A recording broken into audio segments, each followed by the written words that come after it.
The moment of creation is a form of magic, where an off becomes an on, a 0 becomes a 1, then another, and another, until, deep in the complexity, you discover order, speed, reliability, power.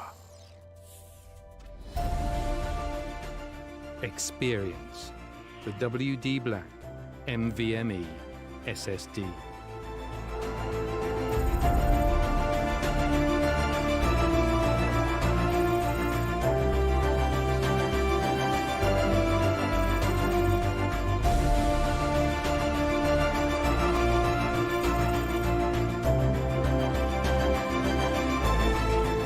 Fueled by darkness. Level up to NVMe SSD performance.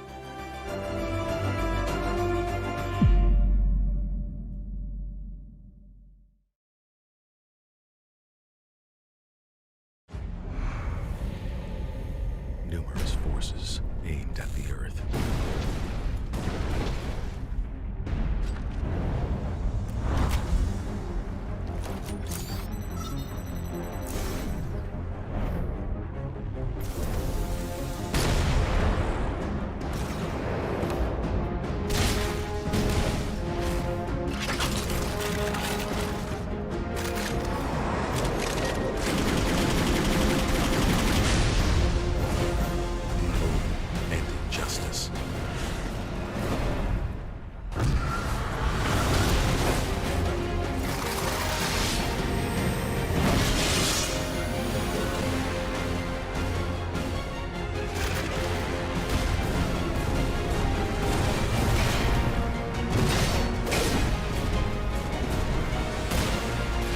Let the glorious battle begin.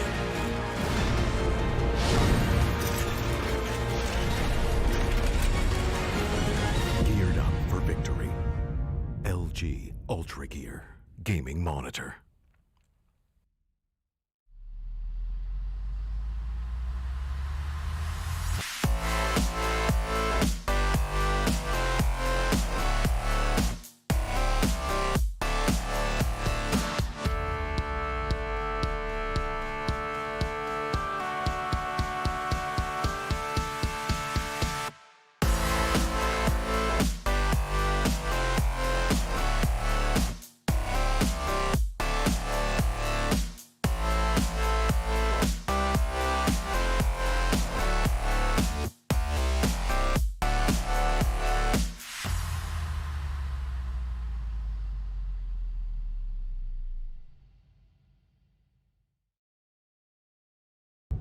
Ready to breach.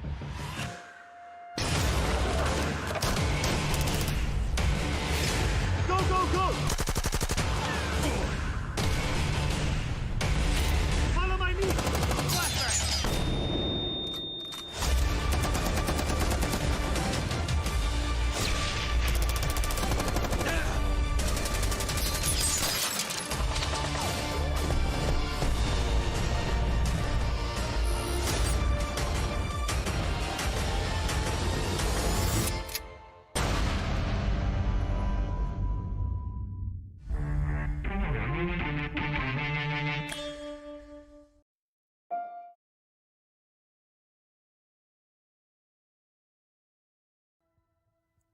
Alright, what is up everybody? Welcome back to the W Black, the Esports Club Rainbow Six Siege League powered by LG Ultragear in association with Fibernet, Zotac Gaming and Games The Shop. I'm your host Fox, and joining me today is Baba Gusta. Baba Gusta, how are you feeling this evening, man? Well, Foxy, I am excited on Season 5 Qualifiers Match Day 3, and I really can't wait what kind of new play styles both of these players are going to give.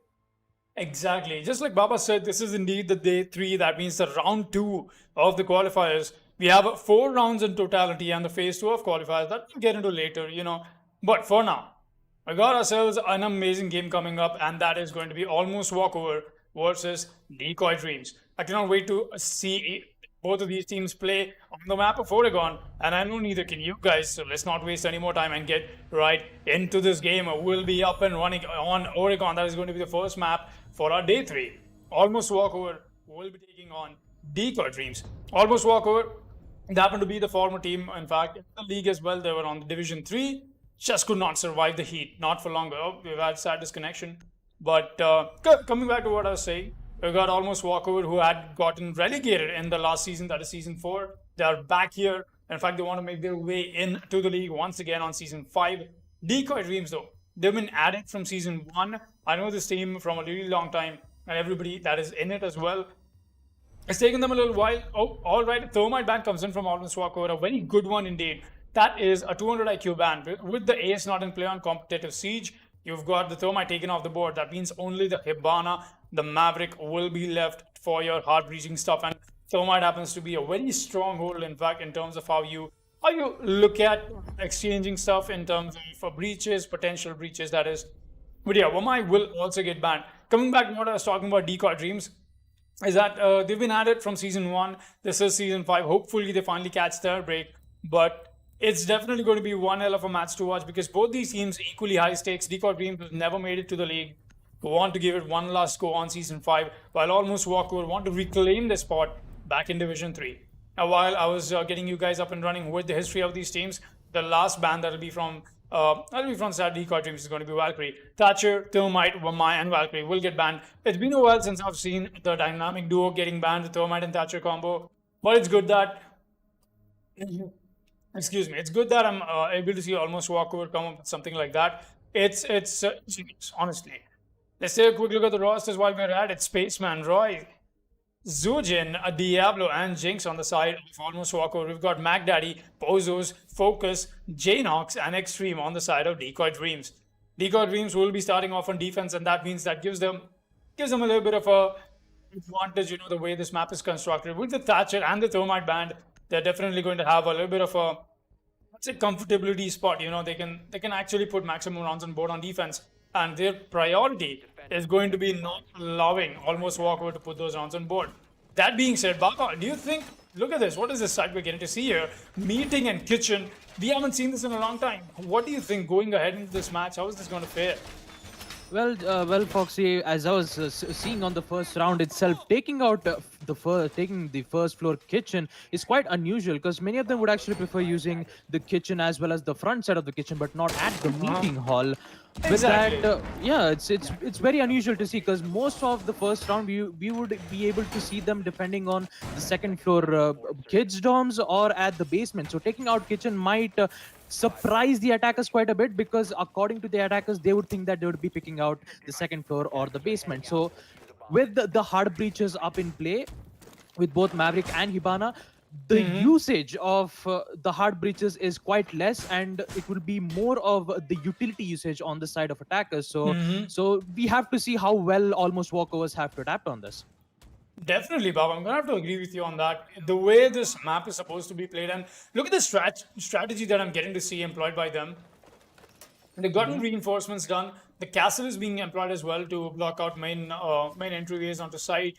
But it's going to be a little bit of a concerning moment for me. Look at this room here. That is the dining room. There's no point of contest from the side of the defense. That leaves so much more space for the attackers to just straight up take away. And the kind of soft breach advantage that they have for themselves. Oh boy, this could be the kill that the Maverick can convert on. Oh no, he gets in right in time. We'll still be seeing the Maverick make his way inside. He's going to get the barbed wire first. And yeah, definitely going ahead into this match, we'll be seeing a little bit more of that hard breach and the soft breach to and fro.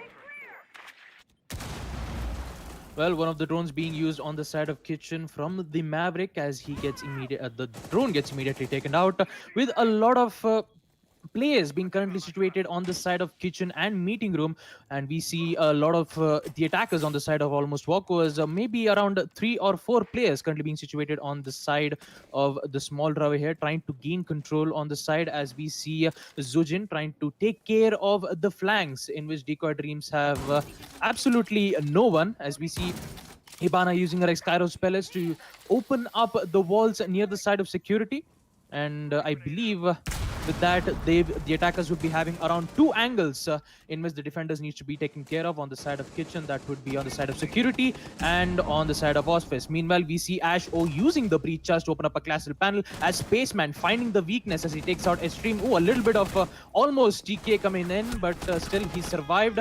Jnox, MacDaddy, and Jnox yet again tries to heavily contest on the side of kitchen as they a little bit succeed, but in the end we see Hibana pushing in to take out Jnox as they gain the control on the side of kitchen. I believe Jinx will be there to plant the diffuser, and with that Zujin will be covering the angles as we only have both the GSG9 brothers to immediately take out the diffuser being planted on the side of first floor kitchen. They have around 35 seconds left and they need to figure it out here. One of the GSG9 brothers bandit gets taken out from none other than Jinx, and with that Focus is the only operator left and he needs to figure this one out. He only has 20 seconds left, not a lot of HP remaining, and wow, that's actually a great kill. Immediately adding it to 1v1, but in the end almost Zujin takes the trade, gets the win on the side of first floor kitchen as they will secure the first round on map Oregon.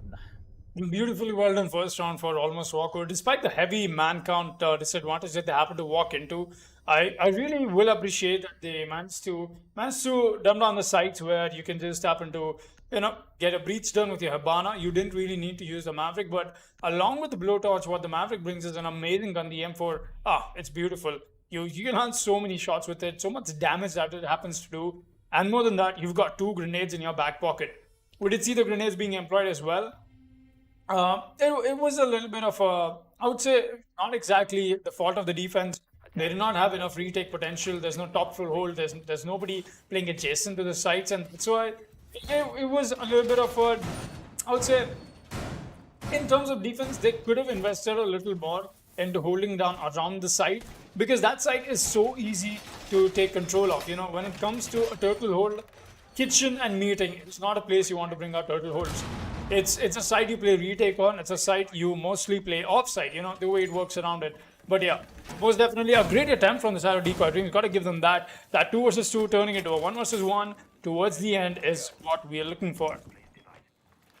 I mean, well, on the side of defense, I still need to appreciate the fact that they did defend properly on the side of first floor kitchen. But at the end, we already did see, I believe, Jinx going for that third push where he immediately takes out 2 of those players currently being situated on the kitchen, and she had the diffuser in hand and also the operator holding an angle, which gave them the secure win on the side of first floor kitchen. And this time it's going to be second floor kids dorms, where Decoy Dreams has still, they have a proper side to hold on to.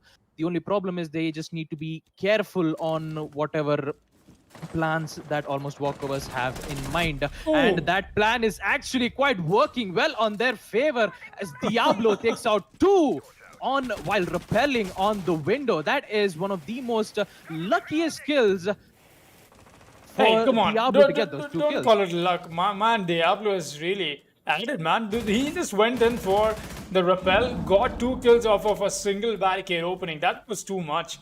That was something we don't get to see every day. But yeah, going ahead, a 3 versus 5 is not Decoy Dreams, something that was expecting.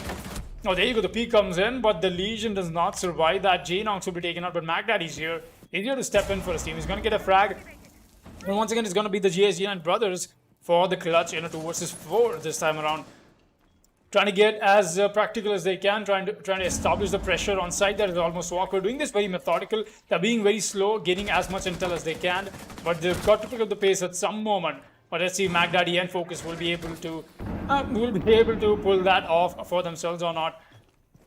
Breaches are still happening. Both of these brothers will be watching the same angle. No, the Jaeger is going to look away the wrong time. The attic push has already happened. It's all on a MacDaddy. He's going to get a frag. He's not going to get the other. The whiff shots come in and Almost Walkover will be taking on round 2 once again. And mind you, like I said, starting off on this map with the Thermite and the Thatcher being banned, you want to make sure that you put your maximum rounds on defense, and that is something that Decoy Dreams is just not able to make it through that. You want to have your maximum rounds on defense being put on board. 2 rounds in the match, and Almost Walkover are definitely looking like they want to reclaim their spot in Division 3. But it still stands to see as we've got a whole match ahead of us. I mean, on the second round, as we did see previously, Diablo taking out both of those defenders, even though it was actually quite crucial because it would actually stop the attackers pushing in either from the attic or from the breached wall on the side of Kids Dom. With them, both of them taken out, the attackers was like, all right, guys, both of them are down. All we just have to do is just drone it out, find them, get their positionings, and get the kill. And that's exactly what they've did on the side of Almost Walkovers, winning the round on second. Kids Doms, I believe Decoy Dreams have decided to not change the site and stick it on the second floor Kids Doms instead. Yes, they had a little bit of problems with the rappel, but hopefully with that mistakes being cleared, they can be able to adapt on whatever Almost Walkovers are giving on to.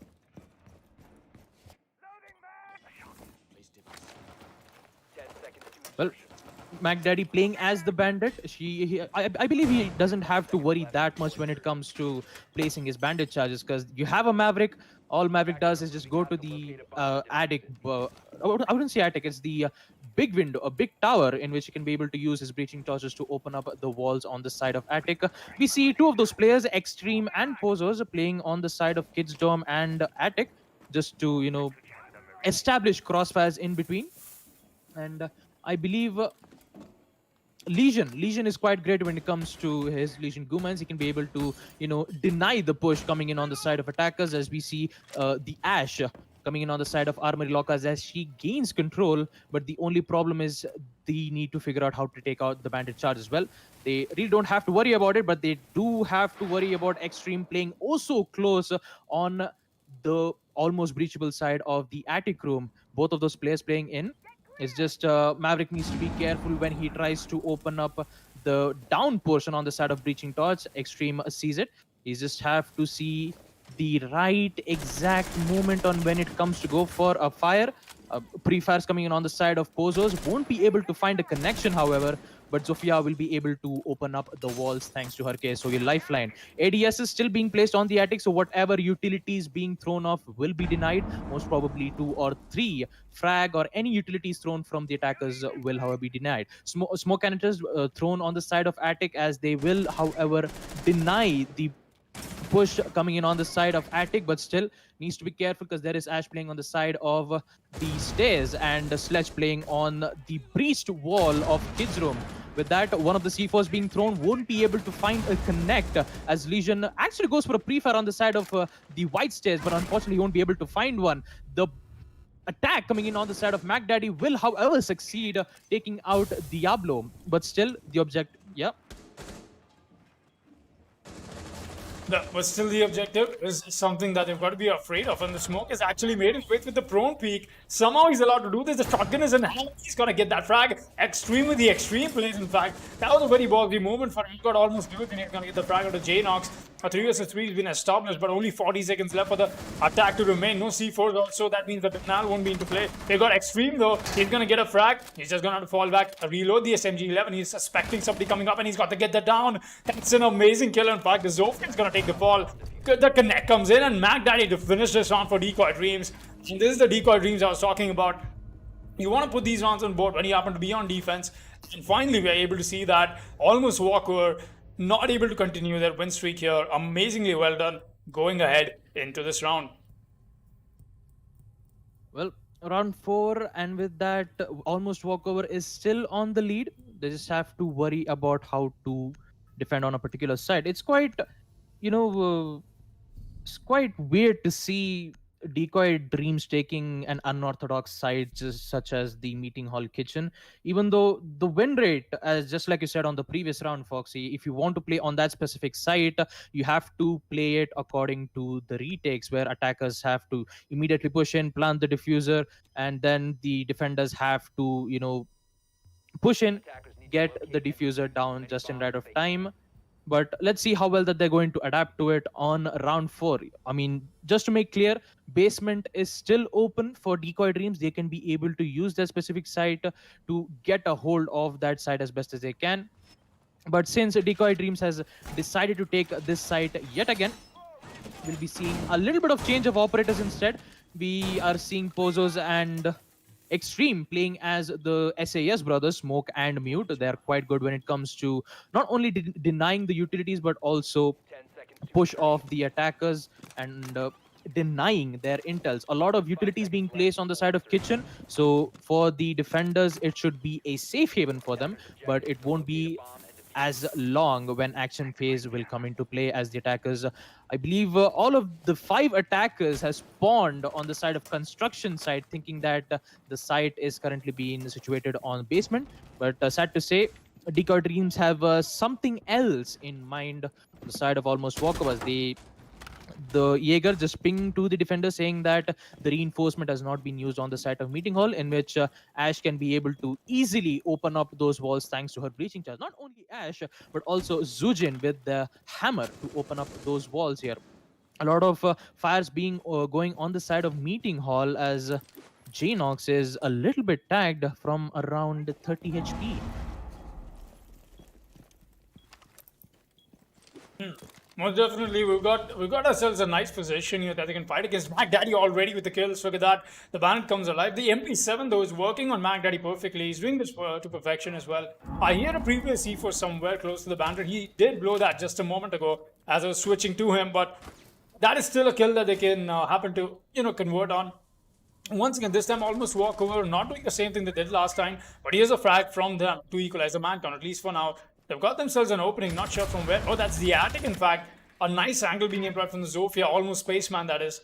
It's going to make sure that nobody's without free rotation, at least inside the site. That is going to give so much pressure for the defenders to work with. Oh, that's an ill-advised peek. Jnox is going to get exposed from the hatch, and that's another kill for spaceman. Really well done by the Zofia. The push-up has got to happen. Focus here, meanwhile. He's going to get a frag. It's not get another. The push-up was not advised. Focus. You got yourself the advantage. You've got to keep it that way. Smoke's being deployed, but the plant is already coming down on the stage. But that's just a bait, and that's the kill for the Hibana indeed. Once again, it's all on to Mac Daddy. Does he find the first frag? No, he won't be able to. He does not win the gunfight. And it'll be Diablo on the Ash picking up that frag. And almost walkover will be surviving for this round. More than that, they will be taking ahead the lead. A 3-1 is going to be the scoreline, and we are going on to round 5. Well, almost walkovers have 2 more rounds. After that, we'll be seeing a role swap on round 7, where they'll be going on towards defense. And sad to say for Decoy Dreams, picking the first floor kitchen wasn't a good idea though, because we already did see them taking the same site on the round 1, in which almost walkover took control of the situation quite quickly, and it even repeated on the same round on round 4. It's just basically we're just seeing a live replay on exactly what happened. I mean, with that, round 5 is in play, as Decoy Dreams will be defending on basement supply, one of the most highly defended when it comes to on the side of Oregon. On the reworked side of Oregon, we actually do see 2 of the new rooms being situated. We have the freezer room as well as the blue room being a lot large than I previously saw on the previous non-reworked side of Oregon, in which I still have a lot of memories. And here was the exact same place where I said ADS destroyed, but it's just an inside joke where me and Foxy only knows about it, right? 5 seconds remaining. That is true. That is true. I really don't want to get into the details of why we happen to giggle every time Baba Gusta happens to say ADS destroyed, but I'm sure that's a discussion for another day, or maybe if we have long wait time sometime in this match, we'll surely tell you why we happen to giggle over that. But no, for now, ADSs won't be destroyed because there's no Thatcher into play. And the only destruction from the ADSs that will come in will be from the bullets or from obviously projectiles and stuff. There you go. The ADS working perfectly. That's, as we talked about, is going to make sure he gets the first frag out. Flashes are here to burn the ADS out, but there's actually a double ADS. Extreme is still going to get flashed so somehow. An 8 is out.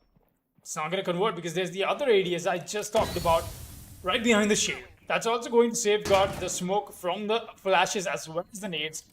That's what you want to do. You want to employ your maximum utility when it comes to a site like this. Smoke is fallen back. Extreme knows exactly what he's doing. He's going to throw down a smoke. He knows the push-up is happening. He's got one reinforcement to fall back and reinforce the rotation as well, stopping the attack, getting the tracks. But Still stands to see if they'll be able to do that or not, or the push-up will come in a little aggressively. Excuse me. Once again, J-Nox trying to pick a fight here, but it's going to be Pozos, the first man who will be taking a fight. Tries to go to the pre-fire, but no, he's being challenged from different angles. That's two different angles that he's got to worry about. His feet must be exposed right now, but no, he takes out the head. That's a headshot. He will convert on Spaceman. Goes for the white peak, does not see where the Maverick is playing. Tries to swing on the right and he gets it. Look at the play from Pozos here. He's going to get the double kill for himself. And that is almost secured the run for his team. It's all under Diablo in a 1 versus 4. Makes that a 1 versus 3. Trying to find as many kills as he can. He's being very ecstatic. He's got to play this to perfection. The push-up is here from Niela. But no, she's going to lose the fight and get down. A turnaround comes in, but it won't convert. Decoy Dreams with the plays, and that is Extreme shutting the Ash down. Finishing kill. Did take a little bit of a while there. The Ash almost got the second frag as well, or the third one in fact, but just not enough to convert that into a victory. Round 6 will be underway, and 3-2 is the scoreline. And this is something that I'm really liking Decoy Dreams putting up the fight while they happen to be on defense, because I don't see the attack rounds on this map going exactly in anybody's favor, except for almost Walkover. They've been doing amazingly well on attack, but it's just been some areas where they could convert on the mistakes of Decoy Dreams.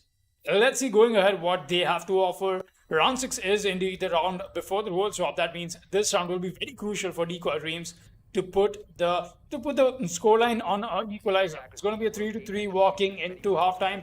At least that is what a fan of Decoy Dreams will be expecting right now. But let's see going ahead what we'll be getting to see. Well, almost Walkovers still on the lead, where Decoy Dream still has a possibility to equalize the round on round 6. This time is going to be on second floor, kids, since they've successfully defended on basement supply room. Defending this site would be a lot of problems, because we already did see them lose to almost Walkover 2 times in a row. By opening up the attic rooms, they had a little bit of problems, not only gaining the control on attic, but also taking out, tried to take out the another operator was currently being situated from the bedroom. Like, I actually quite like to see how almost Walkovers go for a strategic push rather than waiting for it. But we still see Focus with the spawn pick coming out on the meeting hall entrance. Unfortunately, he won't be able to find anything, so he just have to rotate back for now. 2 players, obviously the Zofia and the Maverick, they have to gain control of the big tower so that they can be able to open up the walls of attic. And since they have 2 of the bandit charges, it shouldn't be much of a problem for Maverick to open up the walls of the attic thanks to her breaching charges. As we see one of the drones trying to push in on the side of Dom's main hall and eventually picked off from J-Nox playing as the Legion. He still have those goo mines, so his main top priority is to just farm those goo mines, place it on a particular position, maybe on the windows of the kids or at the entrance of the any particular site, just to make sure that if an execute or a push comes in from the attackers, they can able to take out by surprise. But in order to work, we just need the attackers to just hopefully open up the walls if they're holding up an angles. That's where the push comes in on the side of Walkovers, and hopefully Decoy Dreams will be able to capitalize on that situation here. Meanwhile, Extreme playing on the side of the attic with the deployable shield, and one of the ADSs placed on the side, as we see Jaeger and the Bandit, quite surprisingly, playing on the side of security room. They're just waiting for a proper flank moment to appear magically, but without the information or intel, getting those flanks at the right time would be a lot of problem. Royce getting tagged quite a lot. I believe it was an accidental impact grenade being used of when he was trying to open up the breach wall, but he's still fine for now. He still have those utility, but needs to be careful on the window because there is Alibi holding an angle, which would immediately cost him a lot of HP. And Spaceman trying to contest with the SMG-11 fails to contest as one of his smoke canisters gets taken out from bandit charges. No.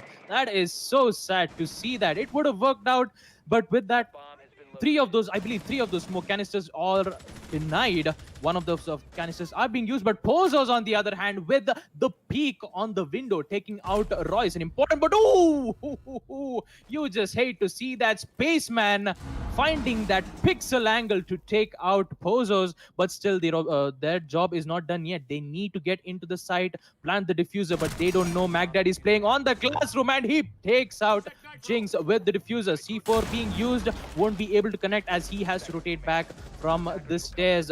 Focus on the other hand, taking out Zujin. Wow, Extreme and Focus, both of them successfully defending on the side of second floor kids bedroom, and with that we'll be seeing a role swap as almost walkovers will be going on defense as Decoy Dreams will be going on attack. This is quite interesting to see how well it's going to turn out, because at the beginning we were seeing almost walkovers gaining around 3 points lead on the side of attack, and Decoy Dreams just immediately take it back, equalizing the round. And with that we'll be seeing round 7 as almost walkovers will be defending on the second floor kids dorm. Man, I've got to say this. Focus should definitely not retire. The way he landed that shot, the last shot, in fact, that was a nice shot. That was clean, in fact. Well, going ahead on to round 7. No, all right. For anybody who didn't catch on to what I was trying to say, is his name says Focus dot retired. So if he's planning on retiring, or is this his retirement, it's definitely not. I mean, you're playing one of the biggest leagues in the country, in the region. You're not retired, but yeah, it is still that. Is you want to make sure you land those shots perfectly. You want to make sure that all of that you make the best out of the situation. And oh yeah, speaking of making the best out of the situation, you also happen to you'll need I'd say a great support in terms of how your peripherals go down as well. So you gotta make sure that I have something for everybody who's watching the stream right now. Head on to the description and check out the new LG Ultragear monitor, the esports monitor, launched this Prime Day. That is in the description. Go head on there and check that. You can get yourselves a nice monitor to make sure all these hits appear a little more better, a little more white, a little more easier for you to spot, and take them clean off. We'll be heading into the match straight up after that. We've got ourselves the Kaid. He's going to make sure that the attic is electrified well and good. That is great. We've got the attic. Wait a minute. That's a double reinforcement on both sides of the attic. I don't really blame it a whole lot, but it's a little too close for my liking. You know, there's no plan B to that. The moment the attic control has been given away, they're going to have to turn around things. Wait, Zujin said he's got a uniform. Where is Zujin?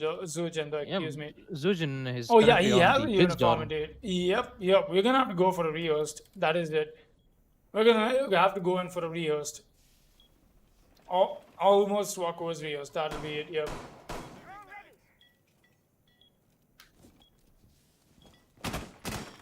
We're gonna have to go in rehearsed. Yeah, well. But we'll be right back, people. See you guys post rehearsed. We'll be seeing ourselves in the past the rehearsed one. It's been a good first half for the round, for the match, in fact. But let's see how things go around as we go ahead on to round 7, starting off from there. We'll be right back in just a bit.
All right, what is up, everybody? Welcome back to the W Black, the Esports Club Rainbow Six Siege League, powered by LG Ultragear, association with Fibernet, Zotac Gaming, and Games the Shop.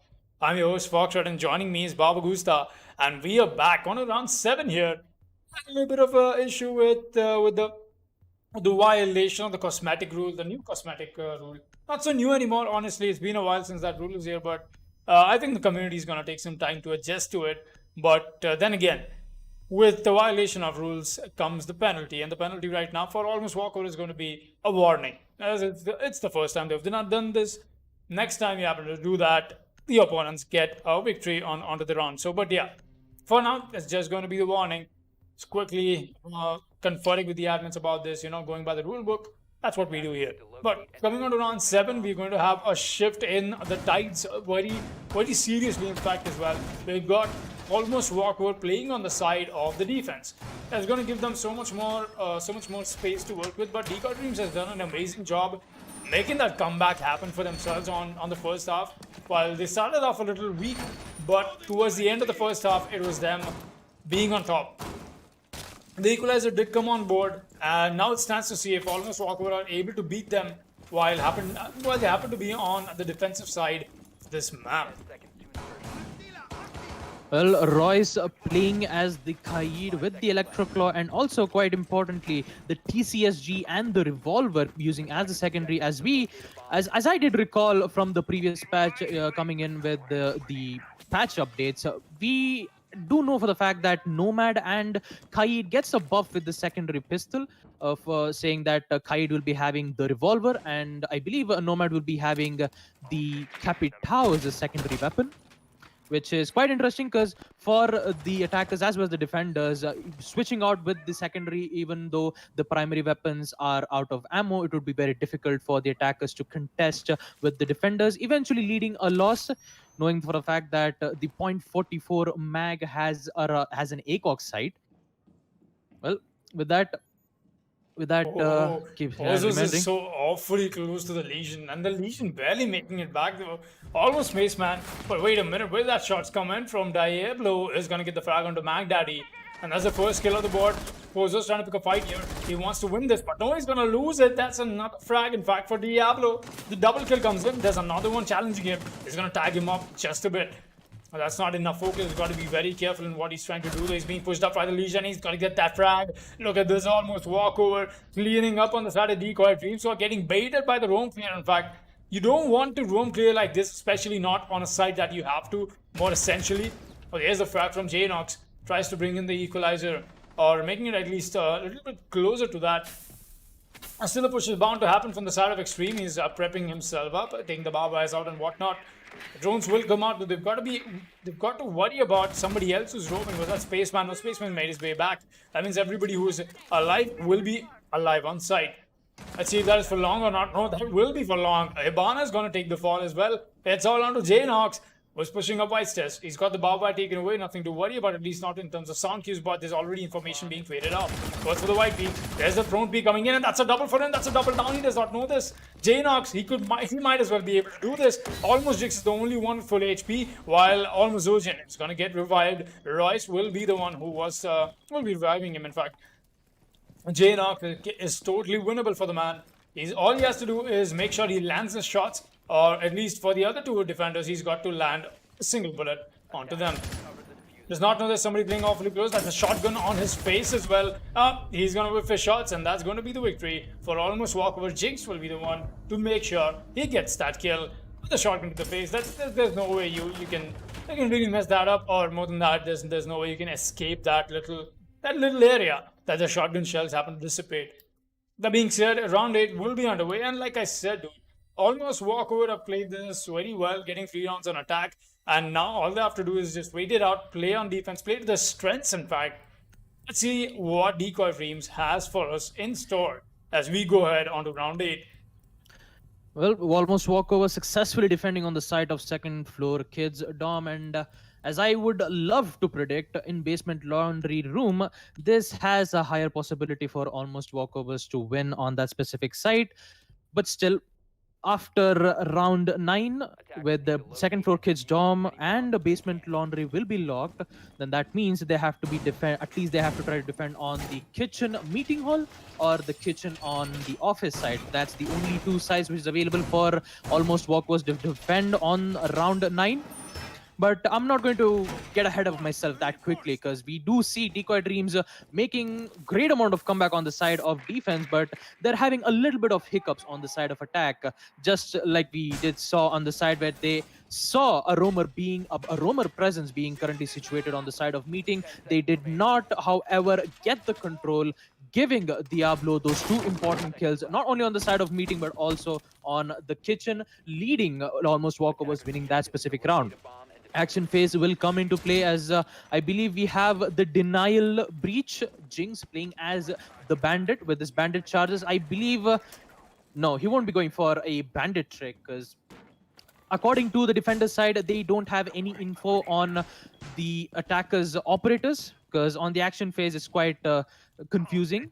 Only on the action phase the attackers would come in, and in that they can be able to check on the defender's cam, check what kind of operators they have. And luckily, on the side of almost walkovers, they really don't have to worry about Maverick. They only have to worry about the only hard breacher, Hibana, with the diffuser being picked. And this would be an easy job for almost walkover if they decide to, you know, try to open up a wall in which they can be able to deny it. But I don't think so. I don't think that Decoy Dream has that you know, strategy up in mind. They have decided to just open up the hatches on the side of meeting room, which is quite important, because you don't have, according to the defender side, they don't have a Kaid. But Focus, on the other hand, playing as the Ash, finds Diablo. I believe it's quite it's like, I have no idea where that gets, where he actually died, but taking off Diablo is a crucial kill on the side of Decoy Dreams to hopefully take out the fragger and give Decoy Dreams an opportunity to not only get on the side but also get the win. Bandit charge being used on the side of Freezer as Ash is holding an angle, hopefully to find any operators pushing in. But still needs to be careful, because there is Zujin with the shotgun as he gets spotted from the attacker's door. A heavy push, but instead Focus will prevail, taking out Zujin. The smoke gas canisters as well as the shotgun is out for the count. With that, the echo drones, this is quite unusual to see the echo drones not being destroyed. I believe something needs to be taken care of this current situation here. Well, almost Rise finding a Focus, as Posers will be able to take out one of the operators here. Well, it's quite confusing, as the players on the other side are asking for a rehost, but I don't think that rehost will be up in play here. Extreme.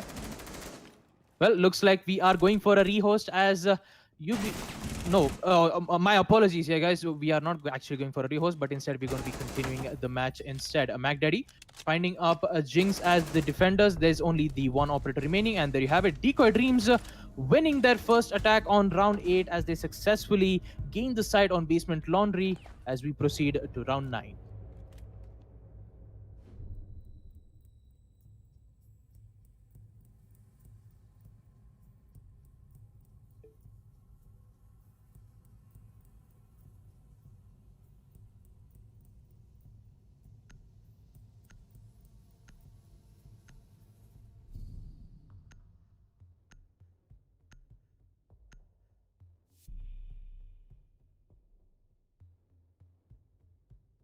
Well, on round 8, we did see Diablo getting picked off quite early, which gave Decoy Dreams the opportunity to get in the side, get as many kills as possible on the side of basement laundry and get the win. And just like that, the score is equalized yet again. And I believe that this has a maximum chances to going to overtime. But we'll see how well almost walkovers can be able to, you know, make sure that the caster's curse will be in effect by winning the round instead, as we see on round 9. Almost walkovers defending on basement laundry yet again. And Well, Decoy Dreams, I believe they are going to be they're going to be sticking with the same operators. They're not going to be changing any operators instead. Royce will, however, be playing as the Echo. The yokai drones are quite effective when it comes to not only delaying the push, but also he can be able to disorient a player if he tries to plant the diffuser, which is quite a deadlier weapon, a deadlier non-lethal weapon, as I'd like to say it quite thoroughly. And we see not any intel operators being made except the Echo with the yokai drones, and we see Focus already in the laundry strays as he picks out the barbed wire. The only problem is she needs to take out 2 of those barricades, which immediately compromises her location and gets to know exactly where the location of any defender operator is. With only that drone being taken out on the side of Focus, it will be very difficult to get those frags at a proper manner here. 2 of the drones being checked out on the freezer, and quite luckily, both of those drones are taken out, in which in fact they have got the confirmation, knowing that all of the defenders on the side of Almost Walkover are heavily anchored on both of the side of laundry and supply room, which gives the attackers the go call. The only problem is they have to be in the proper position to get the cross angles, to get the frags, and also, quite importantly, get those trays in a proper manner here. A lot of time being used as attackers are being prepped. The Hibana, as Jackal is going to find one of the players, and that would be the Jaeger playing on the side of Freezer, as IQ going for a fight but eventually loses to none other than Diablo himself. He is making a name for himself playing as the Jaeger, not only fragging on the side of attack but also on the defense, proving his worth, getting those kills at the proper manner. And with that, the attackers have a lot of problem dealing with the Diablo. Focus, on the other hand, taking out Zujin with a lucky kill. I wouldn't say lucky, in fact, but it was a really great flank, opening up the barricades, getting those kills. But Diablo, on the other hand, gets 3 kills by the Hibana X Kairos pellet, which unfortunately did not work on their favor. MacDaddy taking out Diablo, but he still needs to find 3 more, and that 3 more operators are quite a lot of deadly operators, because they have 100 HP, and not only that, they have all the intel they need. They can be able to deny the push coming in from the Jackal, but also the Legion Goo mines, which can be able to give a great amount of intel. And MacDaddy, he has no scanners to eventually track the operators, as one of the smoke cannons is being pushed out. He actually tries to go through the smoke just to get peeked out from Spaceman himself, as Almost Walkovers will win on defense round 9 on Basement Laundry. No, that was really well played from the side of the defense this time around. They put in a lot more patience, and more than that, it was them making sure that they don't allow immediate access for the side of the attack to just walk in the side or around it. Anything of that sort was denied. Round 10 will be underway, and just as Blackjack likes to call it, the double digits. We're into that. We're already into the round. So as that, we'll also be seeing a whole lot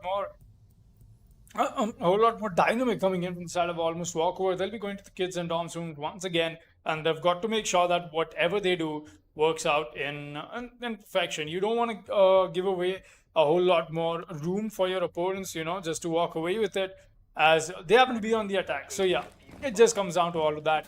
We've got Royce, he's playing on the Kaid. We got the revolver in hand. Diablo will be once again on the Jaeger. We've got Zujin playing the Alibi. The Legion and the Smoke will also be put into play. Posers this time around is going to be playing the Zofia. Jnox will be on the IQ. Quite the change in terms of the operator role swaps that I'm getting to see from the side of Decoy Dreams over here. But most definitely we'll be seeing a whole lot more coming in from them. And the way it looks like, it's going to be an interesting 10 for us, because right now Almost Walkover sit on 1 round away from taking this to match point, while it'll be Decoy Dreams who sit one round away from taking this match on to 5-5. It's going to be most definitely a very interesting round. Let's see how things turn out, though. We got ourselves the Jaeger is going to be playing on site. There's no reinforcement here, though. Very careful about that. They've got to be very careful. A pre-fire from the main window could might as well. There you go. Alibi is going to come in with the reinforcements just as I speak about it. But the Ash, she trying to do something similar that we did see the other Ash do last time around. Yes, she did, but Focus will not be the one who will be converting it into anything useful, any no frag fest or whatsoever. Diablo already making his way here. He's trying to find the Ash who had the rappel in, but he's got to be careful about the snowman. He's going to tag her up a little bit. No, he didn't even happen to tag her. Daddy, that is. Once again, quite the role operator role swap. I'm not sure if you want to be doing that, but most definitely, if it's working for your team, you want to bring that out. The push will be happening from the side of the back at the back tower. Nah, I could say that quite a lot because the alliteration, but now then again, from the back tower, from the big tower, as some people like to call it, the push will be happening. We've got Pozo. Oh, he's going to spot the smoke, and he's going to land the headshot as well. Really nice one, in fact. An amazing shot on the head of Jakes. That's an almost kill, in fact, for the smoke as well. And losing the smoke so early in the round, I wouldn't really say that's the best play. As the best operator we put on a passive aggressive hold like that. You don't want to bring that out. The Yake is going to go for a very ill-advised peek. He's going to get punished for it. Extreme with the extreme plays. Diablo takes the fall this time around. A 5 vs 3 established in the favor of Decoy Dreams, and this is looking great for them. They want to stop Almost Walkover from taking this to match point, while Almost Royce is going to be a little scared to who's peeking him from the window. There's going to be there's going to be a little bit of that's a challenge that I think Spaceman is about to meet in just a moment. The Ash is making sure all the soft breach from down below is happening to perfection. Another push will be in the TCSG in hand. They've got the Alibi holding the same angle as well.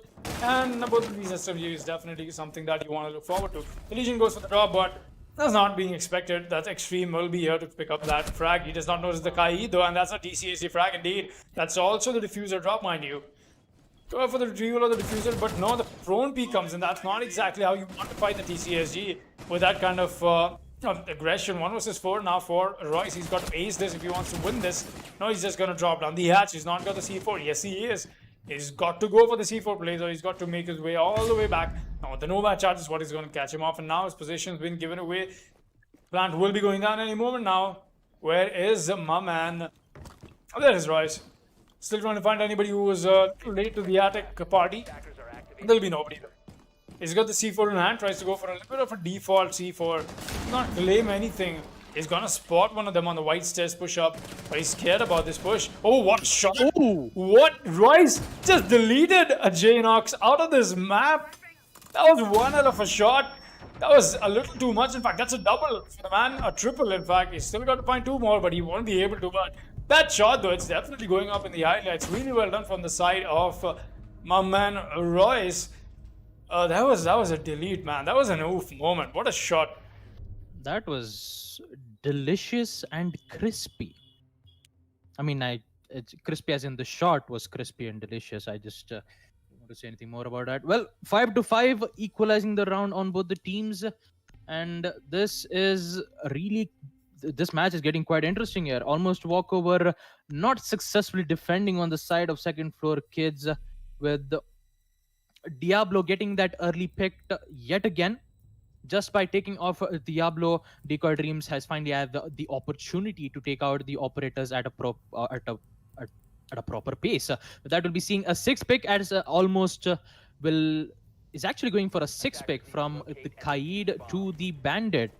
It's quite, I wouldn't say quite interesting. It's mainly due to the player's preference, because when it comes to the Kaid, you have the TCSG and the AUG, which has a less amount of fire rate if you compare it with the Bandit's MP7. So if Royce decides to play as the Bandit, he's just preferring to get more frags and still be able to deny the utilities coming in on the side of attackers, which is quite a good play coming in. I wouldn't say a good play, I would say a wise decision coming in on the side of Royce picking up as the Bandit. And also we see Zujin playing as the Ella. Those Grismoth mines should be a lot of problems, but as we did remember, it was nerfed. So if the Grismoth mine gets triggered from the attackers, you no longer will be able to decrease, the game won't be able to decrease a lot of sensitivity. The sensitivity will be the same. So that heavy nerf will give Zofia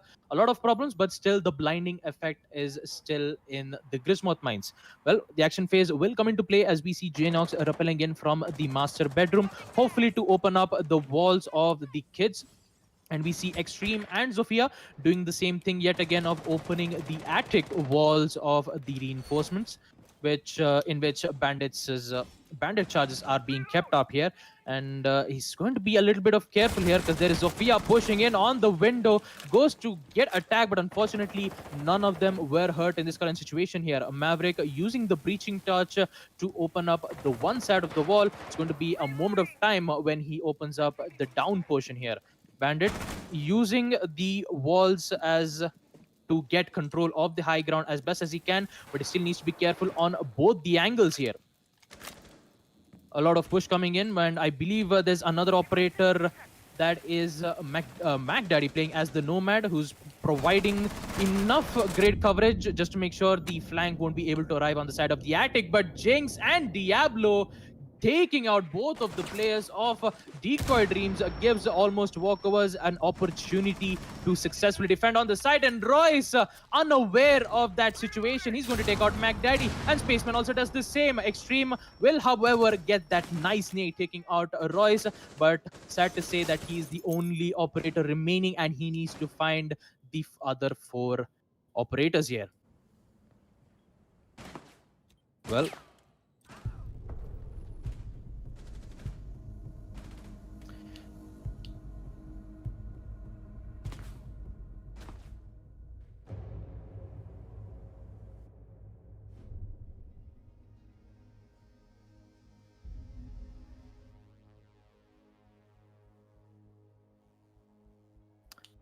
looks like in round 11, Decoy Dreams successfully, I wouldn't say success. Decoy Dreams still had a little bit of problems, but in the end, almost Walkover did emerge victorious. But I believe we had a little bit of technical problems. So right now, we're going to take a short break, and we'll be right back after the rehost.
All right, ladies and gentlemen, we are back from the rehost, and I believe almost a walkover is on match point 6-5.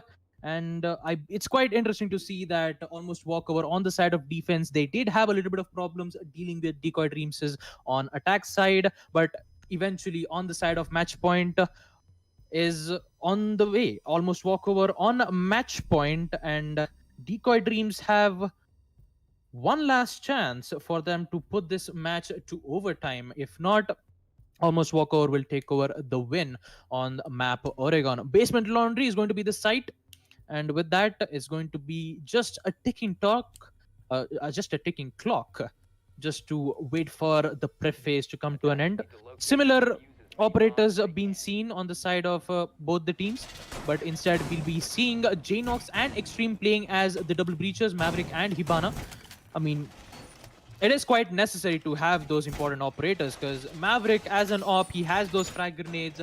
Those frag grenades are quite important when it comes to getting those kills, especially if an operator is playing on the side of Balance. With the deployable shield, 2 of the ADSs are being placed on the side of Jaeger, which would give them a lot of problems to deal on. The only problem they have to deal with is to 10 seconds at least exhaust the ADS or completely destroy it, which would give the ability of Maverick to get that confirmed kill.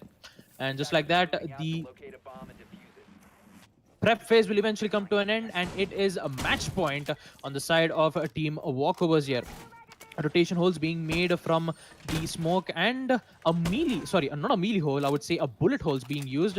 Quite, I would say the OPest of them all. Those bullet holes would give a strategic opportunity for the defenders to get those proper kills whilst being unaware of the attacker's presence on where the defenders is. 2 of the operators are coming in on the side of tunnels, with one of the operators having the diffuser in hand. But sad to say that I believe one of the operators have a flashbang to eventually neutralize those ADSs, and we see Pozos moving on the side of a meeting hall. I believe he's just clearing the way, gaining control of some particular sites in which the defenders won't be able to push on at the time where the attackers try to go for an execute. Extreme, he's going to be using his nade, knowing for the fact that there is Legion being played, throws it and immediately gets denied from Jaeger's ADSs. This is not going well, and that too, this is the early points of round. 2 of the drones being taken out from the Maverick, which would make him intel-less, and with that, Echo playing as the Royce will eventually get the kill. And that too, the diffuser is on hand as well, which would give Decoy Dreams no intel, no utilities, and also no counter to whatsoever almost Walker is going through. And Diablo with the prone kill, taking out Pozos on the side of Freezer. And this is almost going on the side of walkovers here. Already 2 bodies down on the side of Decoy Dreams, and they still need to be careful. Focus tries to gain the upper hand by taking out Jinx, and one of the Jackal tracks will eventually be up in effect, tracking Diablo, but he will eventually go for a contest. Royce, on the other hand, playing as the Echo, while he tries to contest in the Freezer, will actually get a kill on one of the operators on the side of Decoy Dreams, which eventually leads to Mac Daddy, and Focus needs to be careful in current situation. Focus, that's a really great shot, neutralizing Diablo, but still he needs to find the other 3 operators, and I believe Decoy Dreams still has the opportunity to make this 2v3 a 2v0, and I believe this actually has around 80% possibilities to go for the overtime, as one of the drones has immediately spots the location of where Bandit is, but time is ticking for the side of Decoy Dreams, and they need to push fast. One of the pings coming in from the side of the Echo, as one of the Echo drones going to get taken down. Focus, on the other hand, with the fine flank as he takes out a Spaceman, but still Freezer's player is down, and it's all down to Ash, as Royce is already on 5 HP. The push is coming in, and that push won't matter. Almost walkover, winning their defense on 12th round on Basement Laundry, and securing the win on map Oregon. Almost walkover will be taking this win more than gladly. A 7-5 victory on the map of Oregon. Really well played by them, but more importantly is the fact that we've got ourselves almost walkover advancing to the next round, that is going to be on to round 3 of the qualifiers. This is indeed the round 2 match that we just got to see. And sadly, this also won't be the time where Decoy Dreams can make it. It's actually a little disheartening for me personally to see that Decoy Dreams, they've been here at it from 5 seasons. I really wanted them to have the big break in the league, but sadly, this is not going to be one of those days. It's going to be almost Walkover trying to claim their spot back, as I'll be taking a quick look to the brackets to see where Almost Walkover is going to proceed to, who are their upcoming opponents, and have a little bit of chat with Baba. Meanwhile, you guys make sure you watch some highlights from our previous matches while we'll be bringing you the next match ASAP. We'll be back with some more Rainbow Six Siege action, and that is going to be the second match of the day, people. It's, hold on, let me just take a quick look on the second match of the day. It's going to be Sage Empire versus Team Flaws. So, I'm actually interested to see how that turns out. Let's see how things go ahead for today. Match 2 will be on your screens in just a moment. We'll be right back with that Rainbow Six Siege action for you.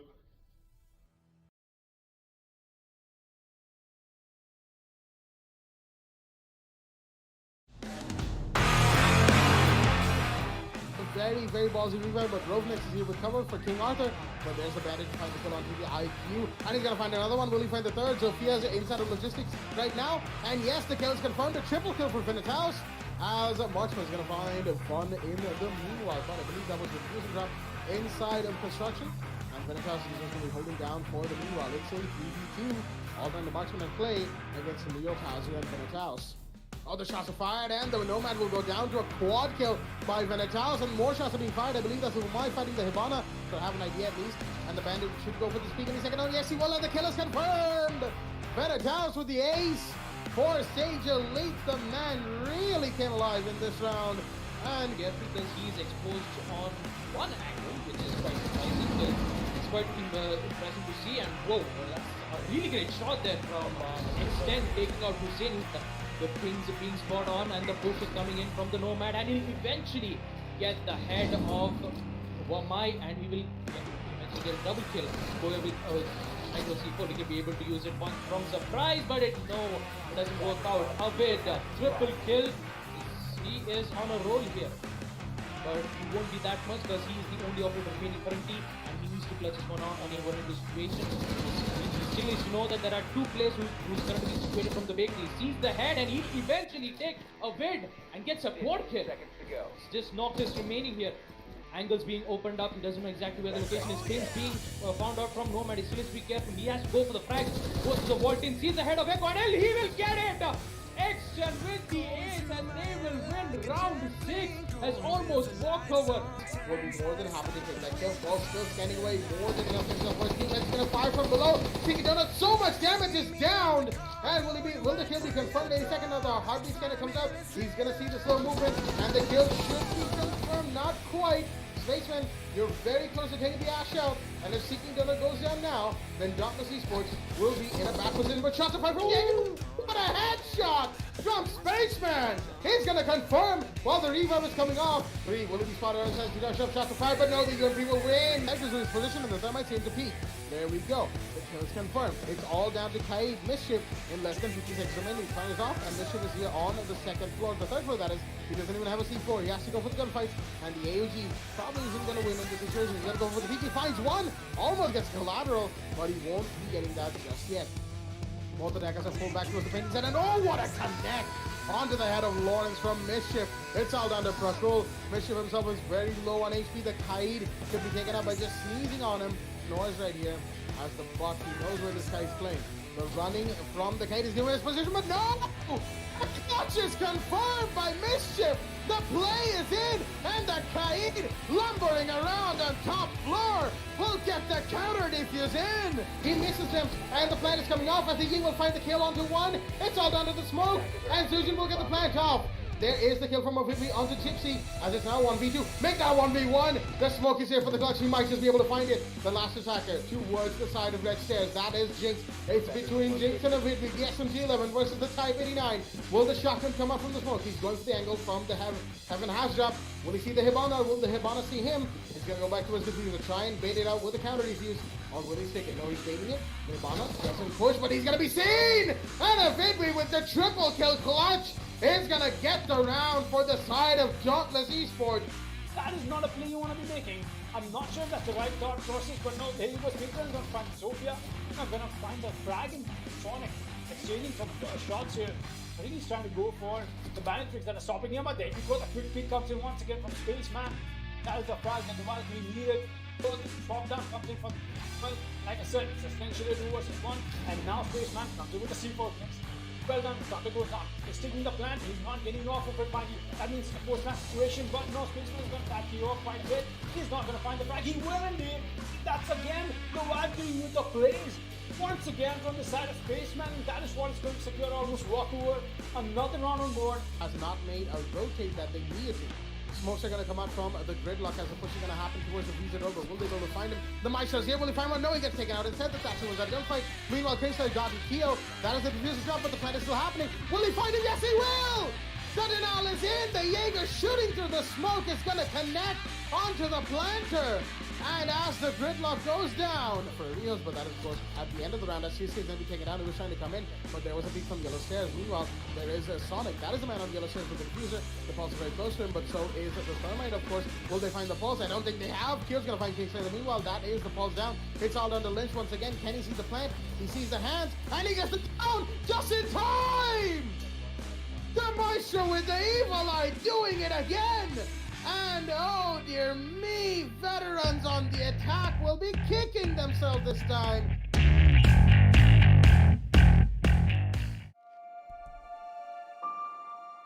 The moment of creation is a form of magic, where an off becomes an on, a 0 becomes a 1, then another, and another, until, deep in the complexity, you discover order, speed, reliability, power. Experience the WD Black NVMe SSD.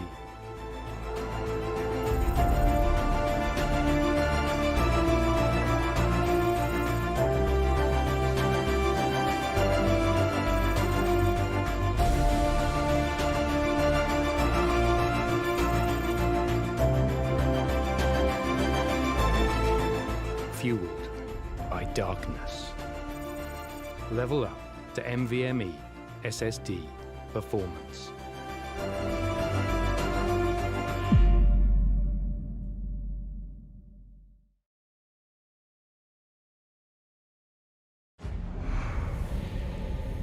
Numerous forces aimed at the Earth.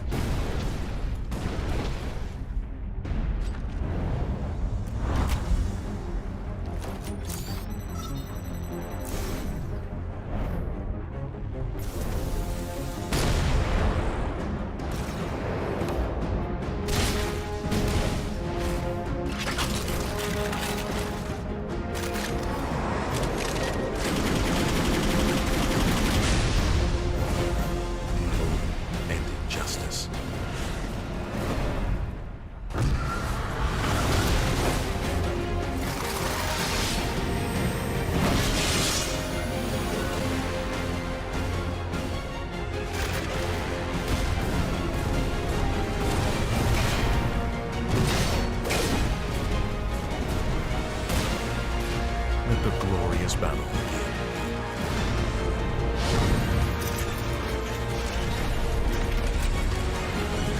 Geared up for victory.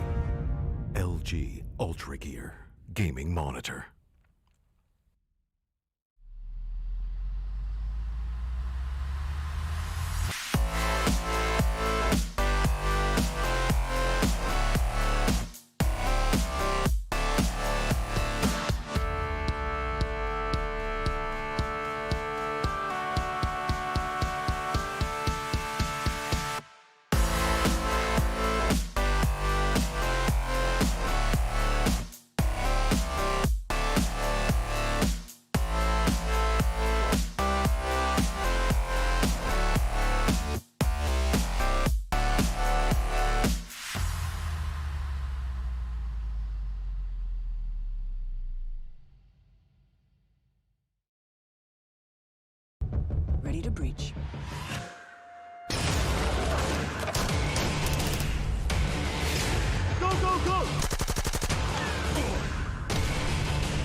The moment of creation is a form of magic, where an off becomes an on, a 0 becomes a 1, then another, and another, until, deep in the complexity, you discover order, speed, reliability, power.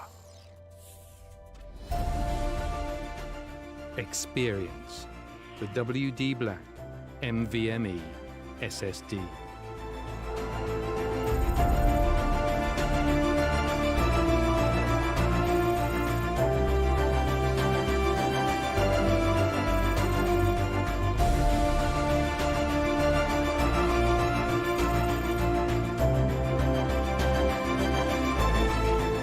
Fueled by darkness. Level up to NVMe SSD performance.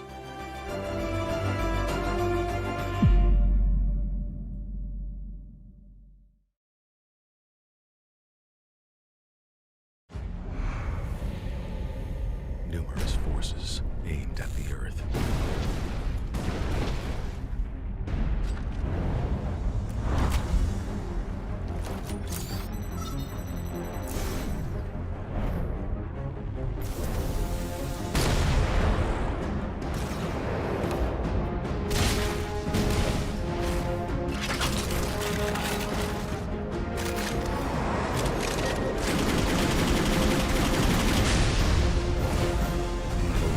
And injustice.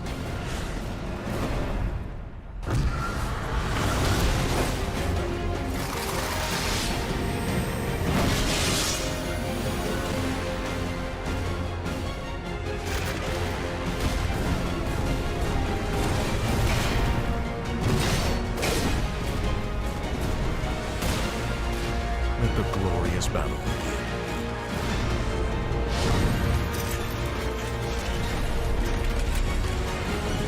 Geared up for victory. LG Ultragear Gaming Monitor.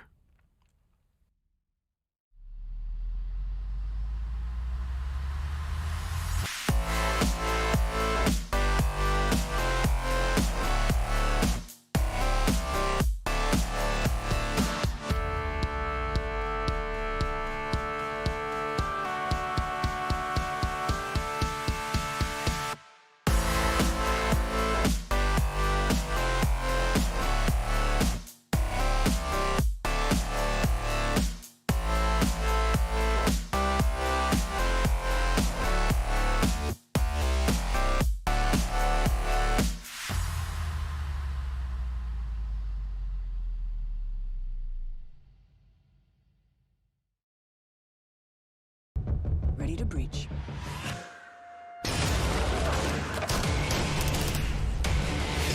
Go, go, go!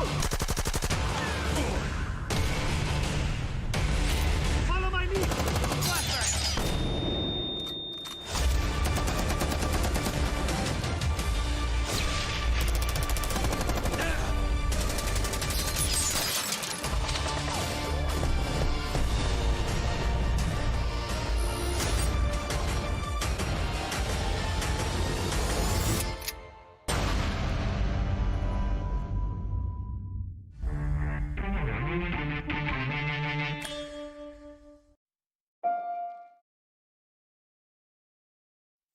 All right, what is up, everybody? Welcome back to the W Black Esports Club Rainbow Six Siege League, powered by LG Ultragear Association with Fibernet, Zotac Gaming, and Games the Shop.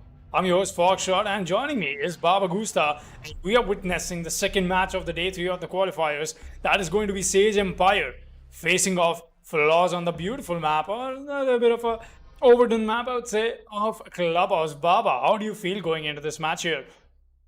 Well, Foxy, since this is the map on Clubhouse, we're going to be seeing some major bans coming in, especially the hard breaches. I mean, my first prediction when it comes to bans would be a definite Maverick ban, because he's quite great when it comes to opening the wall.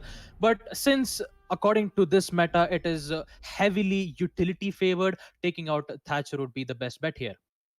Definitely. Thatcher ban is almost like a default, when it comes to a map like Clubhouse and competitive Siege.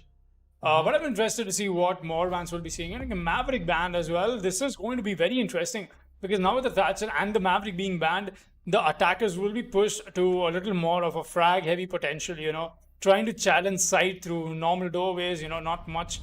With the Kai's ban as well, that's something you need. That is really well done from the side of Sage Empire. Got to give them that because going into this match, we are definitely going to have a little bit of a change up in the pace with the kind of the bans that are Thatcher, Maverick, Kai. Very standard, but very good as well. It does saturate the meta, the way they've gone on the bans and the Valkyrie to make sure that the flaws are just crippling Sage Empire of some information, but they'll be the ones to take that experience firsthand because they have to start on defense. That'll be the end of the ban phase indeed, and Sage Empire and flaws. I'm really excited for this match. It just comes down to the qualifying teams always giving us some amazing matches. We'll be seeing the roster Flying Death, Expansion Tetra, Yarding, Edrico, and God of Terror on the side of Sage Empire. While we have flaws, we got Fidip. I'm gonna call him Fid for now. I'm not sure how I'm supposed to pronounce his name. Fid. We got Derwick, Yin Yang, Exio, and Alcon on the side of flaws. Quite the names that I'm getting to see from flaws here, but yeah, definitely I'm gonna take a little while to adjust to their names. They got the Frost 6 pick onto the Vigil as well from the side of the defense. Definitely, it's going to be very interesting on where we get to see them on the CCTV and cash room first. That means it's very standard the way we are going around this map. Nothing new that we're going to see. With the Echo into play, that's going to be the information trade-off for the side of the defense as well. Obviously, the Valkyrie's ban, so you've got to bring something that gives you information. That can be the Maestro, that can be the Echo, that can be the Legion. Anything that passive-aggressively, or at least for the while passively, provides you information. The SAS brothers will be put on the board from Yin Yang and Exio. They got the Mute and the Smoke. Mute making sure that maximum advantage is being taken of the Maverick and the Thatcher band. Got Derwick on the Jaeger as well. That's a good pick, but I think Fid is just going to make sure that he gets the frag on board for the side of the defense with the Vigil play. Is making sure the hatches are open for rotations and stuff. While meanwhile, the operator lineup on the side of the attacks, we've got we haven't really got a lot of emphasis in terms of how they can go about hard breach, and that's where both of your hard breaches will be put on board. The Thermite and the Hibana will be brought here. Where we've got the Maverick band, that's why it's definitely going to be an interesting outlook towards how things go around. Expansion Tetra will be playing the Zofia along with Yalading. They'll be doing a whole lot of soft breach work, while we've also got another soft breacher, but obviously the Buck. Not exactly in a projectile motion, but yeah, definitely. We'll love to see how that goes around. Already getting the bottom floor control from Expansion Tetra. He's trying to make sure that he gets the... This not essentially going to be a bandit trick being employed because there's no bandit being employed in the first place. And the breach will be done quite easily. With relative ease, in fact, at least for now. No challenge yet. There'll be 3 of them on a site. Echo is somehow playing on Rafters. That's not somebody you want to send on Rafters because usually it's the person on Rafters who gets taken out first, because that's where, oh, look at that. The startup has already happened. Where did that kill come from? I'm not even sure. Where did that happen? Alright, that was from downstairs. That Draco, meanwhile, is going to get another frag. But here's Flaws, and Derrick is going to get the first frag on board for his team. I still got the Echo. He's trying to push up a little aggressive. My God of Terror is going to shut down Derrick. The Jaeger I was talking about. That's it. Started off as a kill frenzy for the side of Sage Empire. They're pretty much winning the gunfights against Flaws. And there you go. Once again, the Zofia standing up for his team. Expansion Tetra. Gonna get that frag Exio, though. Meanwhile, he's gonna get one onto Yalading. That's a very important frag. He won't be surviving the Zofia. Once again, the Zofia having an amazing round. Expansion Tetra with a triple kill this round. Sage Empire will be putting their first round on board. And that too on attack on a map like this. Very interesting. And like I said, with so much more saturation on the meta with the kind of the bans we saw, it's going to be this kind of match, where you happen to take gunfights a little more primarily, and the way you go about it. And that was done perfectly from the side of Sage Empire. But going ahead in round 2, let's see what they bring out. The site is still going to be CCTV and cash room though. Well, it would have been interesting on the side of Team Floss for at least one operator being defending on the stairs, which would have denied Zofia using her KSOE lifeline to, eventually make sure that they won't be able to open up those walls. So if one of the roamers would have been able to surprise Zofia out of nowhere, in which it did not succeed, whilst after opening up the bandit charges, Zofia took out 2 of the players on the side of Floors, eventually gaining the win against Sage Empire. Sage Empire winning their first round on attack, and with Flaws having their own problems to deal with, they have to be defending on the side of CCTV yet again. Basement would have been the best bet, but since that they had some problems, and since they have a lot of confidence that they will be able to counter the situation on what Sage Empire has given to, we'll be seeing them defending on that specific side yet again. Fid playing as the Vigil, he's quite great when it comes to confuse the intel, denying, and he will eventually take out 4 of those attackers' drones, which are quite important when it comes to gaining intel. With the 4 of those drones taking out for the attackers, they have less amount of drones to get intel on exactly where location of the defender's current positioning is, due to the fact that we have 2 of the roamers, Fid and Dare, playing both as the roamers. It's going to be a difficult time for Sage Empire to not only find the roamers and take them out, but since the roamers' job is maximally to waste a lot of time for the attackers, is going to be a difficult time for the attackers to get onto. Zofia using her claymores to make sure that none of those runouts would be able to come out on the side of Stockroom. I believe he's just going to be opening the role. And I believe he's going to be doing the same thing yet again, opening up the floors of CCTV to take out the bandit charges. And with that, we see Edrico taking out Derwick. Definitely, the Buck is picking up a fight here against the Echo. He does not know the prone peak is in. He's got to be very careful about his head, but no, he's going to win that gunfight. The equalizer on the man count is in. It's going to be a 4 versus 4, but for how long is the real question. I still got the breach not into place. The Zofia will be doing her work from down below, making sure that Thermite is allowed to go for the breach as well. But he's got to be very careful. These SAT operators, the Zofia, the Hibana and the Echo, will be facing each other any moment now. Zio meanwhile is going to find himself a nice kill. That is Yapping taken to the board. Very important one as well. Looks like the side of Flaws has finally realized they want to take this a little more frag heavy. They want to bring out the guns alive, and that is exactly what we are seeing them do. We've got to be very careful about this though. Any over peaking will get punished, and look at that, pings are coming in. The Echo does not get tagged along, not even a little bit. Oh, the pusher from the Zofia is being noticed. That's the Echo is going to take down 1 kill. Flying Death meanwhile is going to get another. That's taken off the board. 3 versus 2, not in the favor in terms of man count for the side of Sage Empire this time around. I'm going to drone back in. You want to relocate yourselves at this point. And that is exactly what we're seeing the Zofia do. Flying Death will still be holding this angle of the Thermite. Oh, he's found one, and he's get the headshot. Really well done. A nice clean headshot, in fact.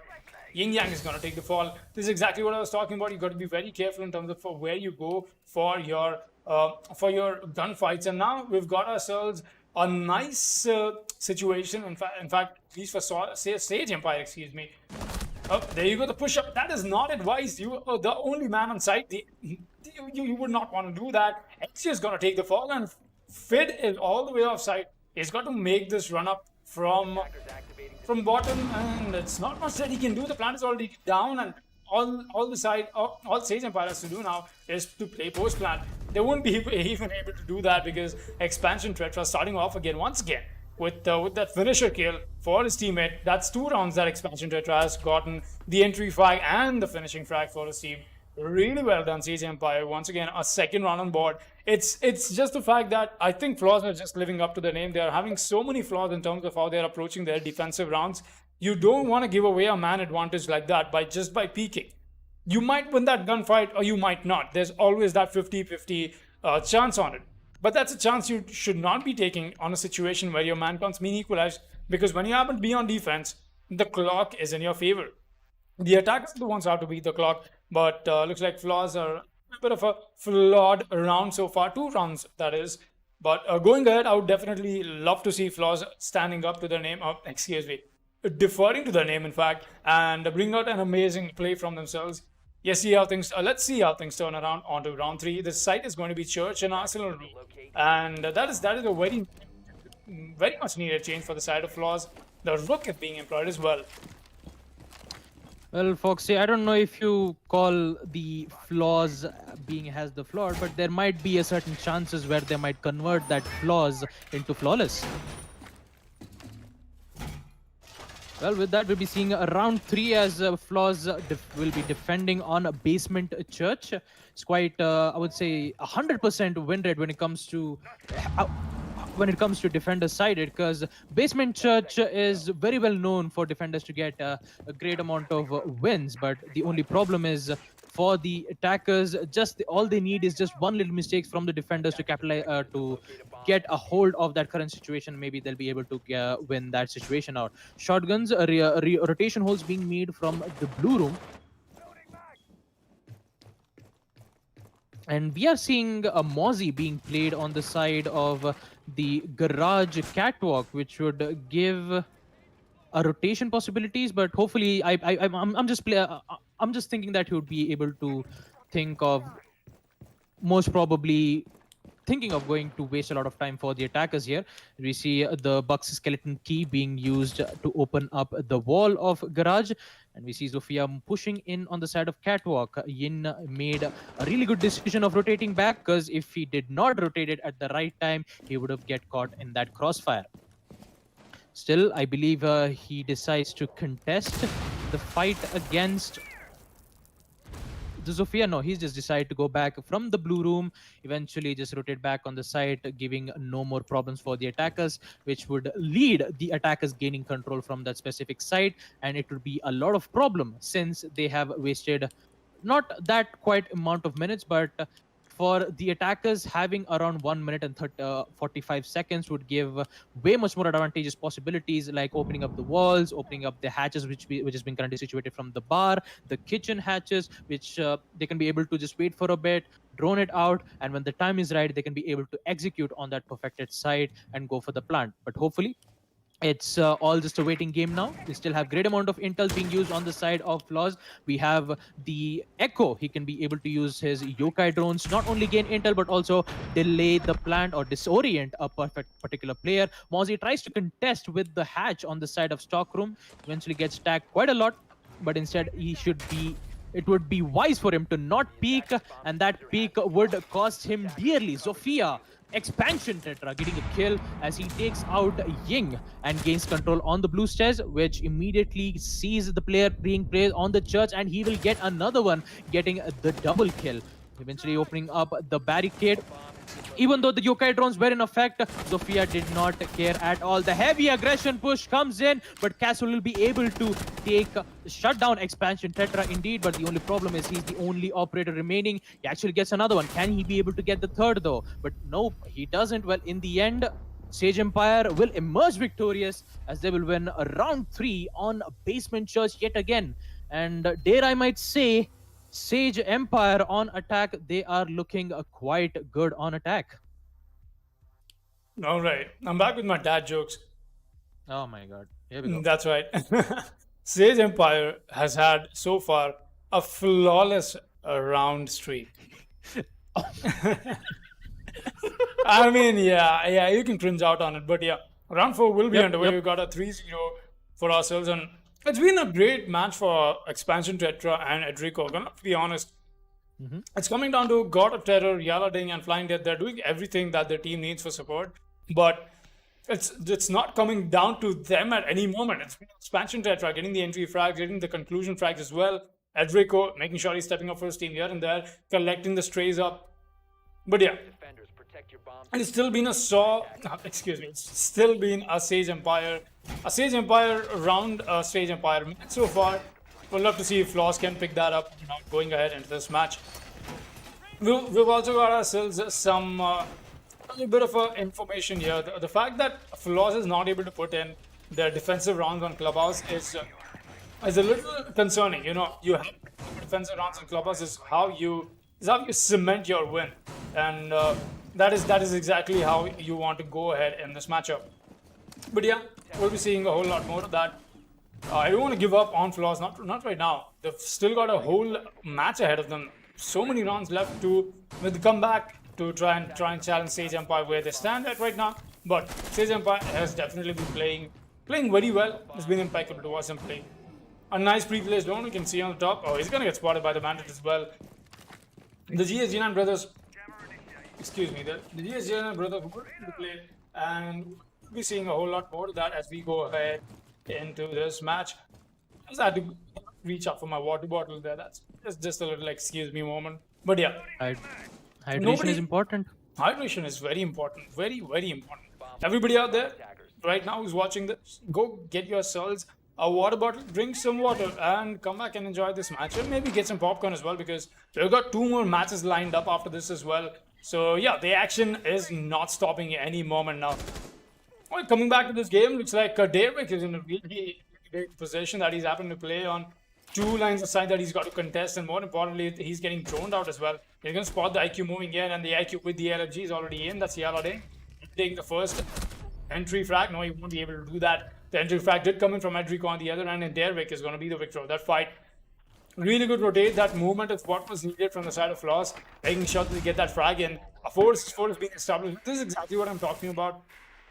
Yaladin made that push up, but it's been Edrico and Expansion Tetra doing the work. I'll have a look at the scoreboard for that. We've got Expansion Tetra on 7 frags and Edrico on 5. Yaladin not exactly having a great time right now. The pings are coming in, and so is the information. We'll be seeing the push-up from Expansion Tetra. He's going to go for the white peak. Look at that. The man wins these gunfights. Somehow he gets shut down by the dog, though. That's a really good one. Expansion Tetra, but before going down, wait, did he get that? What? He caught that into a trade? This dude is amazing. Expansion Tetra. That's some great gun skill on the man. We'll be seeing him put his team in a really good position with the plan has already gone down. The push-up from Edrico is into place as well. The shotgun in hand. He's going to lose that fight. It's all down to the Jaeger, who's actually offside. He's trying to... What is he trying to find here? The plan has already gone down. It does not matter who's outside Jacuzzi doorway, because all that matters right now is the retake. With only 20 seconds left, but there'll be a Draco to meet him the moment he peeks this. Yes, he will, and that's a Draco skill once again, and this is exactly what I'm talking about. Edrico and Expansion Tetra has been the show so far for 4 rounds in consecution, and that's another round being put on board on attack on a map like Clubhouse for the Sage Empire. Round 5 will be underway.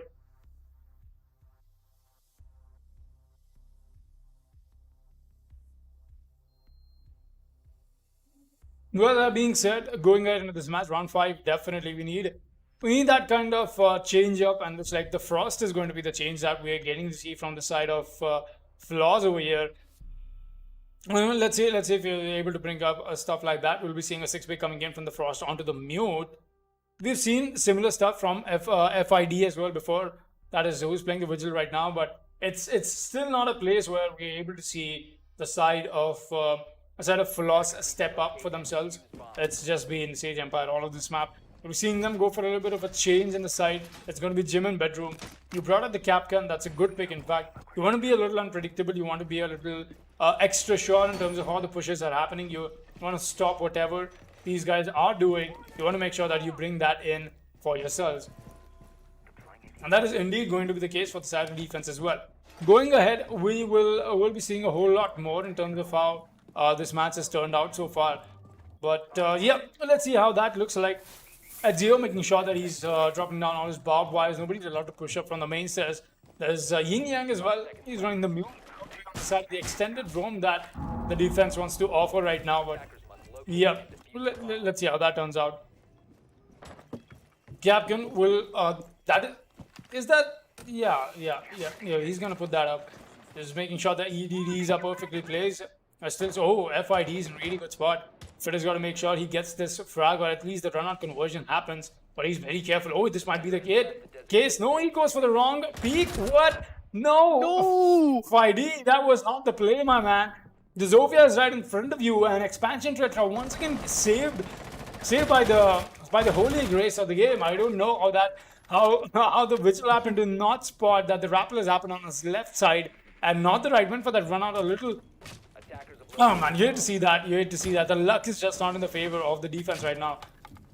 The push-up from the Zofia is going to make sure that he peeks all these windows. Be careful though of the server area, but no, he's not going to be careful anymore. We're seeing Yaladin make that push happen from over there. He's going to be more than glad to take this control over for himself, but there's the Doc waiting. Oh, he's going to tag him up quite a bit. He's taking some shots himself from the soft wall. That's in between. I hear C4 being prepped somewhere, but is that the play that they want to exhibit?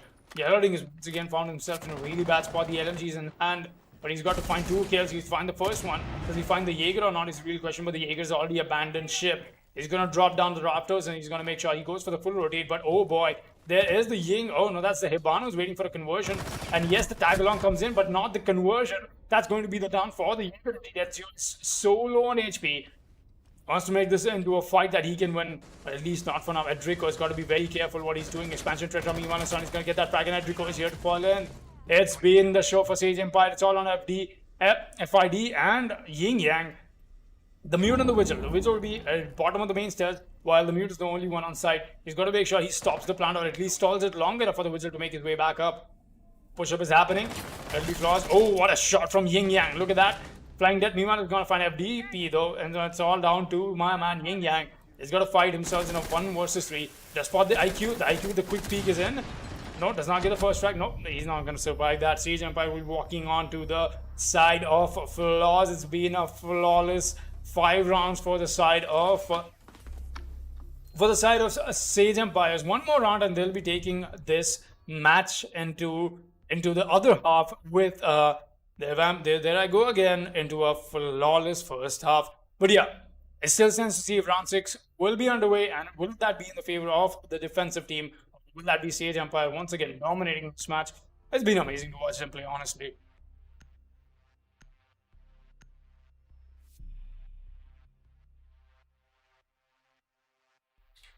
Going ahead, we've got ourselves the EM pick coming in from the Yard. God of Terror will be going in, excuse me, there for the fumble. We're going in for the 6th pick from the Hibana onto the Hibana. Look at that, 200 IQ plays, people. You think you're changing the Hibana, but guess what? You're not. You're still sticking with the same operator. That's obviously a joke, but a very bad one as well. We'll be going ahead onto round 6. We've got FDP, FIDP. What does FDP even stand for? Well, he's gonna get tagged up quite a bit from one of his own teammates. In fact, that was from the Echo. And the Echo goes for a drone hunt. Hey, come on, find it. No, what? Hey, come on, Echo. Got the bearing 9 and 9. Finally, he's gonna get the drone. Well done to the Echo getting the drone for now. Yeah, you're obviously crippling the attack of the intel that they can trade off going into this match. Drone economy happens to be a very important thing when it comes to competitive siege. But most definitely, yeah. Let's see how things turn out though. 5 seconds to the action phase from the prep phase, and Ezio this time around will be playing a little aggressive. He's just trying to make sure that whatever he's doing gets himself a little bit of aggression. Sure, this time around, please convert that run out if you happen to make it. No, he's just gonna abandon ship as well, and he's just enjoying the music in the strip club. He's just making sure that he gets all of that nice music to hype himself up as he's trying to find something. He's running the iron sights as well, and I don't really blame him, man. MP7 on the iron sights is amazing. It's a nice gun as well. Just in general, the iron sights or not, it's a good gun. Alkin will be the man who's holding down rafters once again. The Echo being sent to that duty, and they've got so much more, I would say, implications in terms of what they're trying to bring out for the intel. You've got the Echo, you've got the Maestro. All of that is going to do so much more intel trade-off, and yeah, definitely that is going to be something that will help them going ahead into this round. Already the first kill comes in from Edrico. There you go, man. Shines again. And he's going to find the first kill for some amazing flank wars that he happened to do. Yalading though. He's thrown in the Yana. Already he's running the G36C as well. My man. Running this push happened from the side of Gym Bedroom while Expansion Tetra. What does this man eat for breakfast? Again, another frag already taken off the board. That's a very important frag. The Echo goes down. Watching the angle as he tried to creep up. Oh, tries to go for the tap, but no, he's not going to connect that. At least not for now. The push-up has already happened onto this doorway. He's going to spot the Maestro's evil eye. He's going to get that. Very well done. Good use of utility. Oh, trying to find the head. No, so many whiff shots from Expansion Tetra, and we all saw that. There's no walking away from the Zofia. Meanwhile, two frags come in on a very huge flurry of kills. It's on the order with the Maestro, but the knife attempt from God of Terror will get shut down. It will finally get taken down from Expansion Tetra once again. The man is definitely not stopping today. He's trying to rack up as many kills as he can. And just as I talked about, a flawless first half for Sage Empire. We'll be going to round 7 with the role swap coming in onto the second half of the match. We're already on to match point. 6-0 is the scoreline. Let's see how things turn out going ahead from here. Well, 6-0, and I believe on the side of Team Flaws, they are going to be on attack. It's going to be very difficult because they haven't successfully defended one specific side, but even though with the opportunity they have to win on attack 6 times in a row, which would give Flaws, I wouldn't say impossible, but it would be a very difficult situation for Flaws to get back onto, hoping to put this into overtime. With that, we'll be seeing a 6 pick coming in as Alibi has been 6th picked to Mozzie. Mozzie's quite great when it comes to his pest. He can not only be able to deny the drones entering into a particular site, but he can be able to steal those drones and use it to his advantage. Expansion Tetra using the P12 suppressor with the secondary rifle. It's quite rare to see those pistols using the suppressor.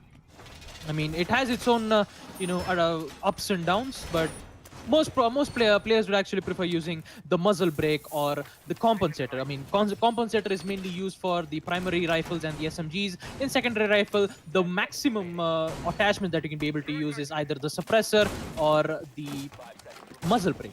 With that, we are going to be progressing to round 6. Actually, it's not round 6, it is round 7 match point on the side of Sage Empire, and they're just 1 point away of making it a flawless victory here.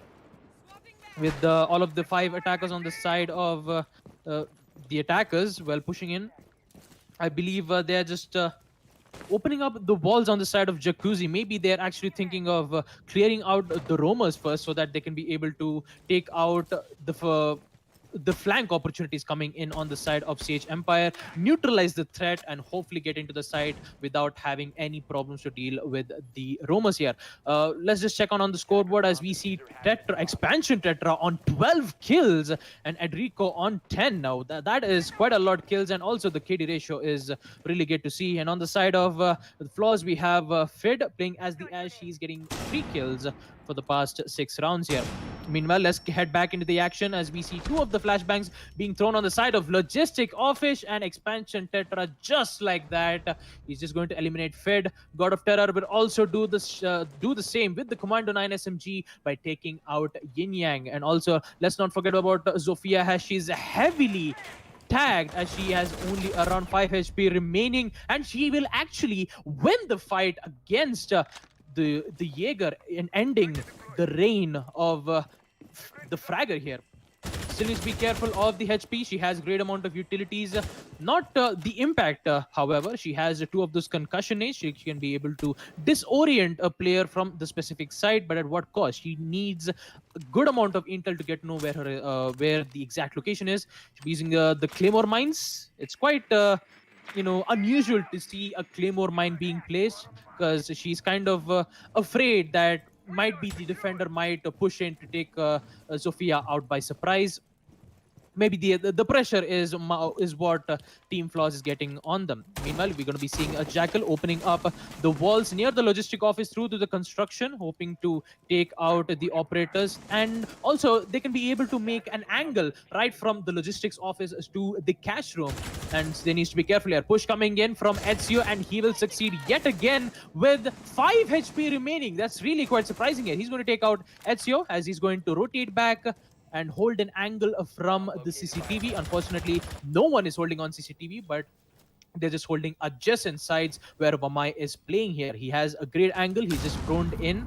One of the C4s being thrown on the side of the bandit. But sad to say, it won't be able to get casualties. And with that, 1 utility has already been wasted on the side of Sage Empire. Yala taking out the Flaws. He may be able to take out the guy from the CCTV. And just like that, Sage Empire wins round 7 on site, 2nd floor CCTV, and get a flawless win against Team Flaws. That was quite the dominating performance, and very very funny as well. A flawless victory against Flaws. That'll be Sage Empire taking your expansion tetra. Very well deserved MVP.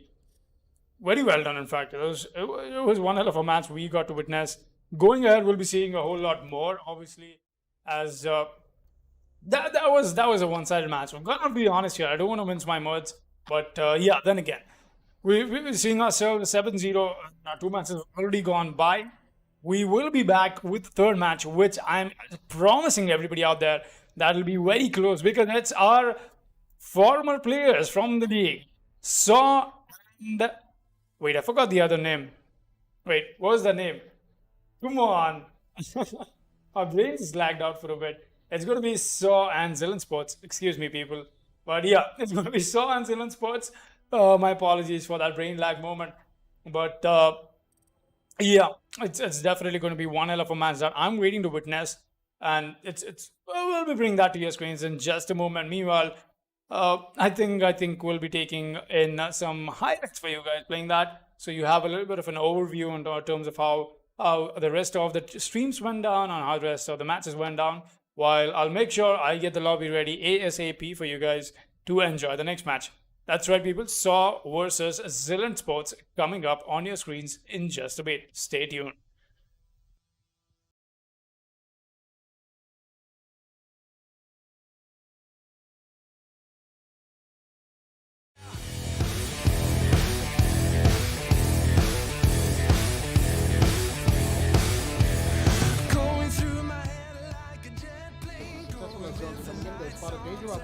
Playing on the eastern stairs there. The Ash is coming for the piece, but no, he's going to make some shots. Benjamin with the shotgun, he takes it out, but no, he's not going to inflict any damage whatsoever. As Aussie gets another one, that is Skalaki. He's let Benjamin down. He will get the Jaeger.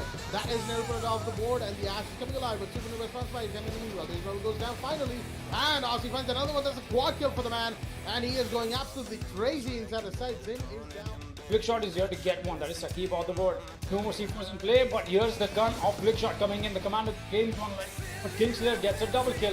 He's going to deny the planter. Yes, he will. That's a quad kill for Flickshot. Does he get the ace is the real question right now. Kingslayer, the highest fragger of the entire division, is up against a clutch that Flickshot has to make happen. The ace, in fact, for the man.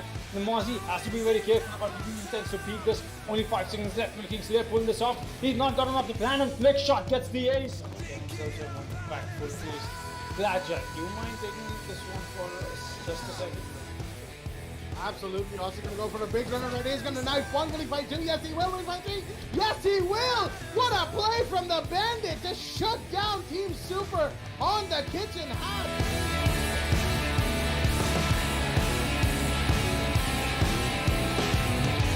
But that is not enough to throw off Invalid the gut here. Viper meanwhile finds another frag that's on the street ninja all the way on the side again. Viper will find one more. Viper has really been going crazy. So what we find, oh, excuse me, not in the favor of Sabers. We're still seeing the feed coming from the Jaeger, and he's gonna take the ball. Viper with the triple kill. What play from the Zofia. She gets the fourth, that's a quad. What are you kidding me? What is going on with this man? Doesn't know what Zofia is playing, and he's gonna win. Just not being able to pick up a fight here. Oh, more than that, he's gonna be picking up a kill here. A straight up headshot comes in on the Roxanne. That's already your Hibana off the board. A very important frag, and more than that's the only hard feature of him. A frag from Lord Bade. A shot from the Jaeger is gonna claim another life. No skill goes down. The good headshot indeed from the man connecting it to it, but this has already made his way on the side. Think he's above? No. He gets taken away by the Jaeger once again, and that's Log being with the triple kill. Does he find two more is a real question, but Mello is already going down with the plan. Oh, that is Nexus. Not any time soon. One has gone down. Lockbane is here with another frag. That's a quad kill for the man. Does he get the ace? Oh yes, he will get it. And look at this play from the side of Newcomers. They get themselves the ace on the from the SAS operators. The SMG 11 comes into play from no skill. It's all on Beaver, who is all the way onto the white pipelines. He cannot notice where the plan is going down because of the he was blocking him. And what a denial coming in from Beaver. He's gonna get the plan, but that's no skill off the board. Go for the replant here, and does he get spotted out is the real question. What? Roxanne, how did you not notice Beaver? Roxanne, what are you doing, my man? Another frag comes out from Beaver just by denying the entire plan, and now Beaver has to find where the IQ is playing, but doesn't think you find him or not is the real question. Beaver with the 1-3 clutch. What the sports and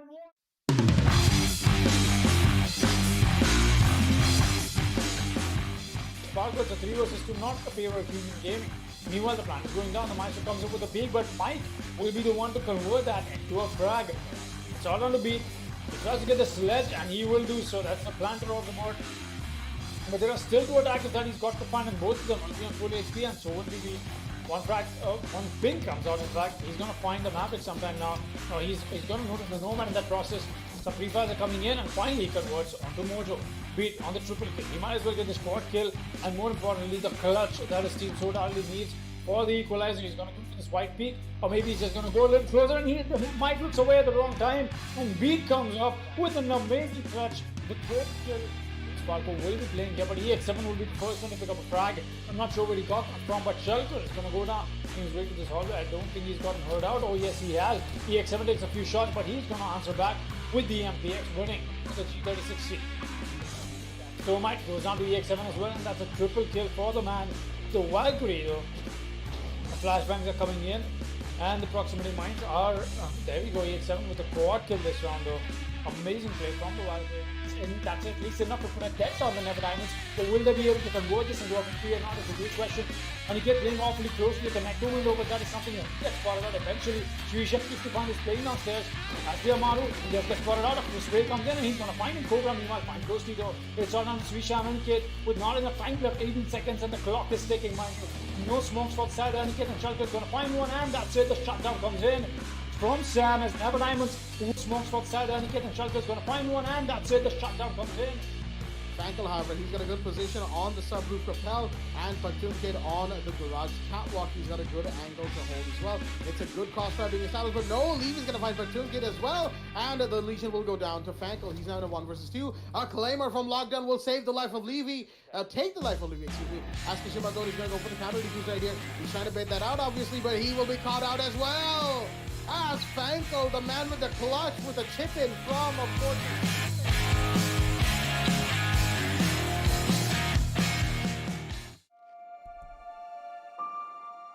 The moment of creation is a form of magic, where an off becomes an on, a 0 becomes a 1, then another, and another, until, deep in the complexity, you discover order, speed, reliability, power,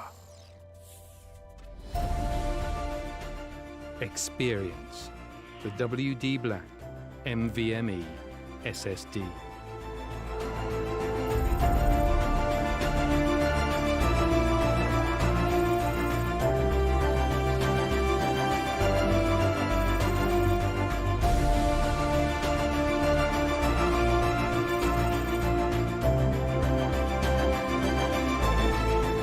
Fueled by darkness. Level up to NVMe SSD performance.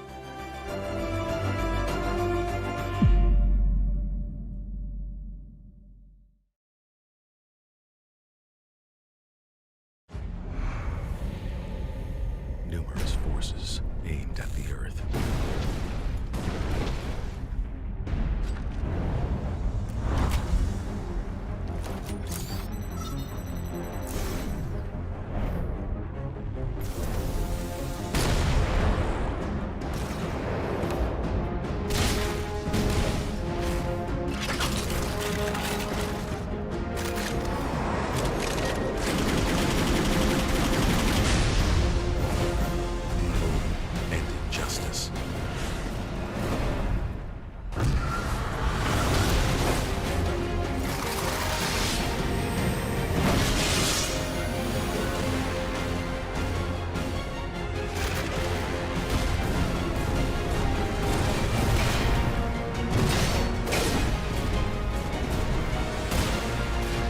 The glorious battle begin.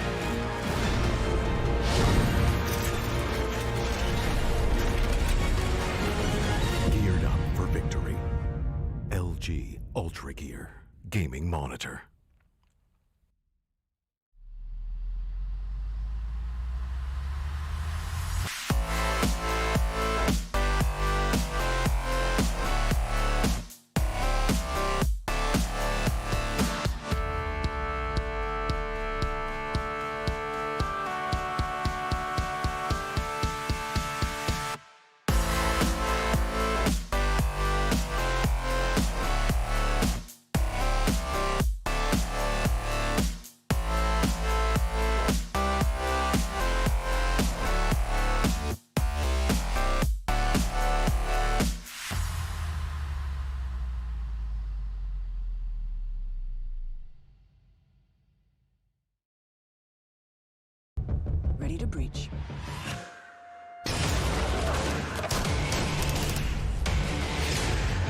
go!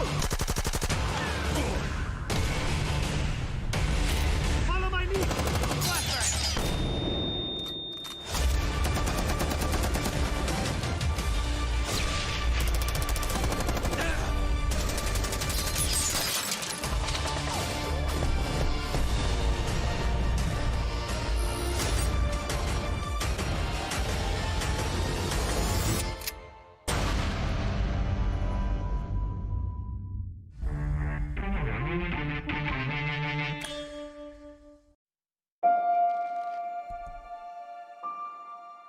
The moment of creation is a form of magic, where an off becomes an on, a 0 becomes a 1, then another, and another, until, deep in the complexity, you discover order, speed, reliability, power.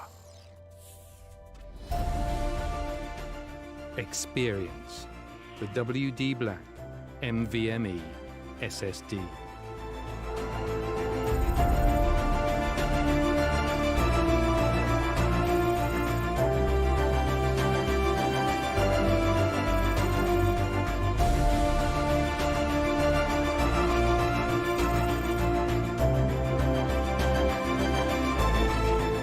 Fueled by darkness. Level up to NVMe SSD performance.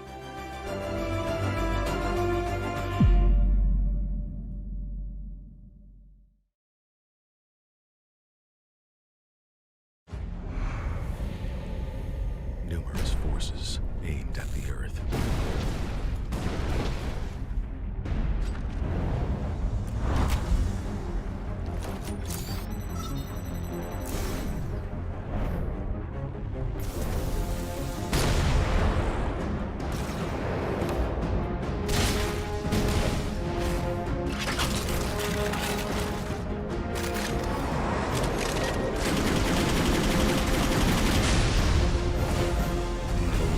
And injustice.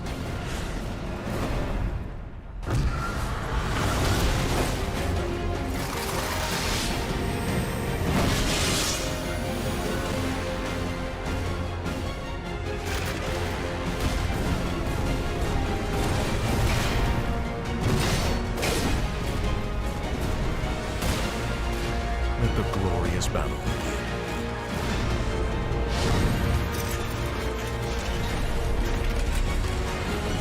Geared up for victory. LG Ultragear Gaming Monitor.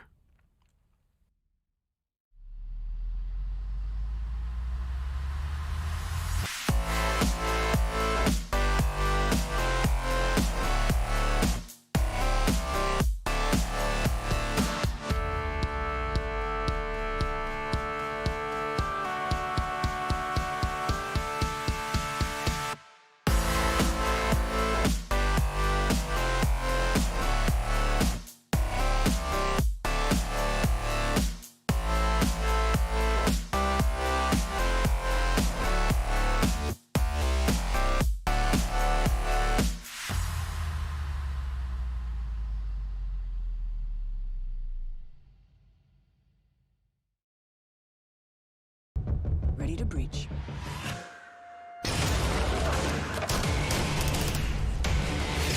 Go, go, go! Follow my lead!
All right, everybody, what is up?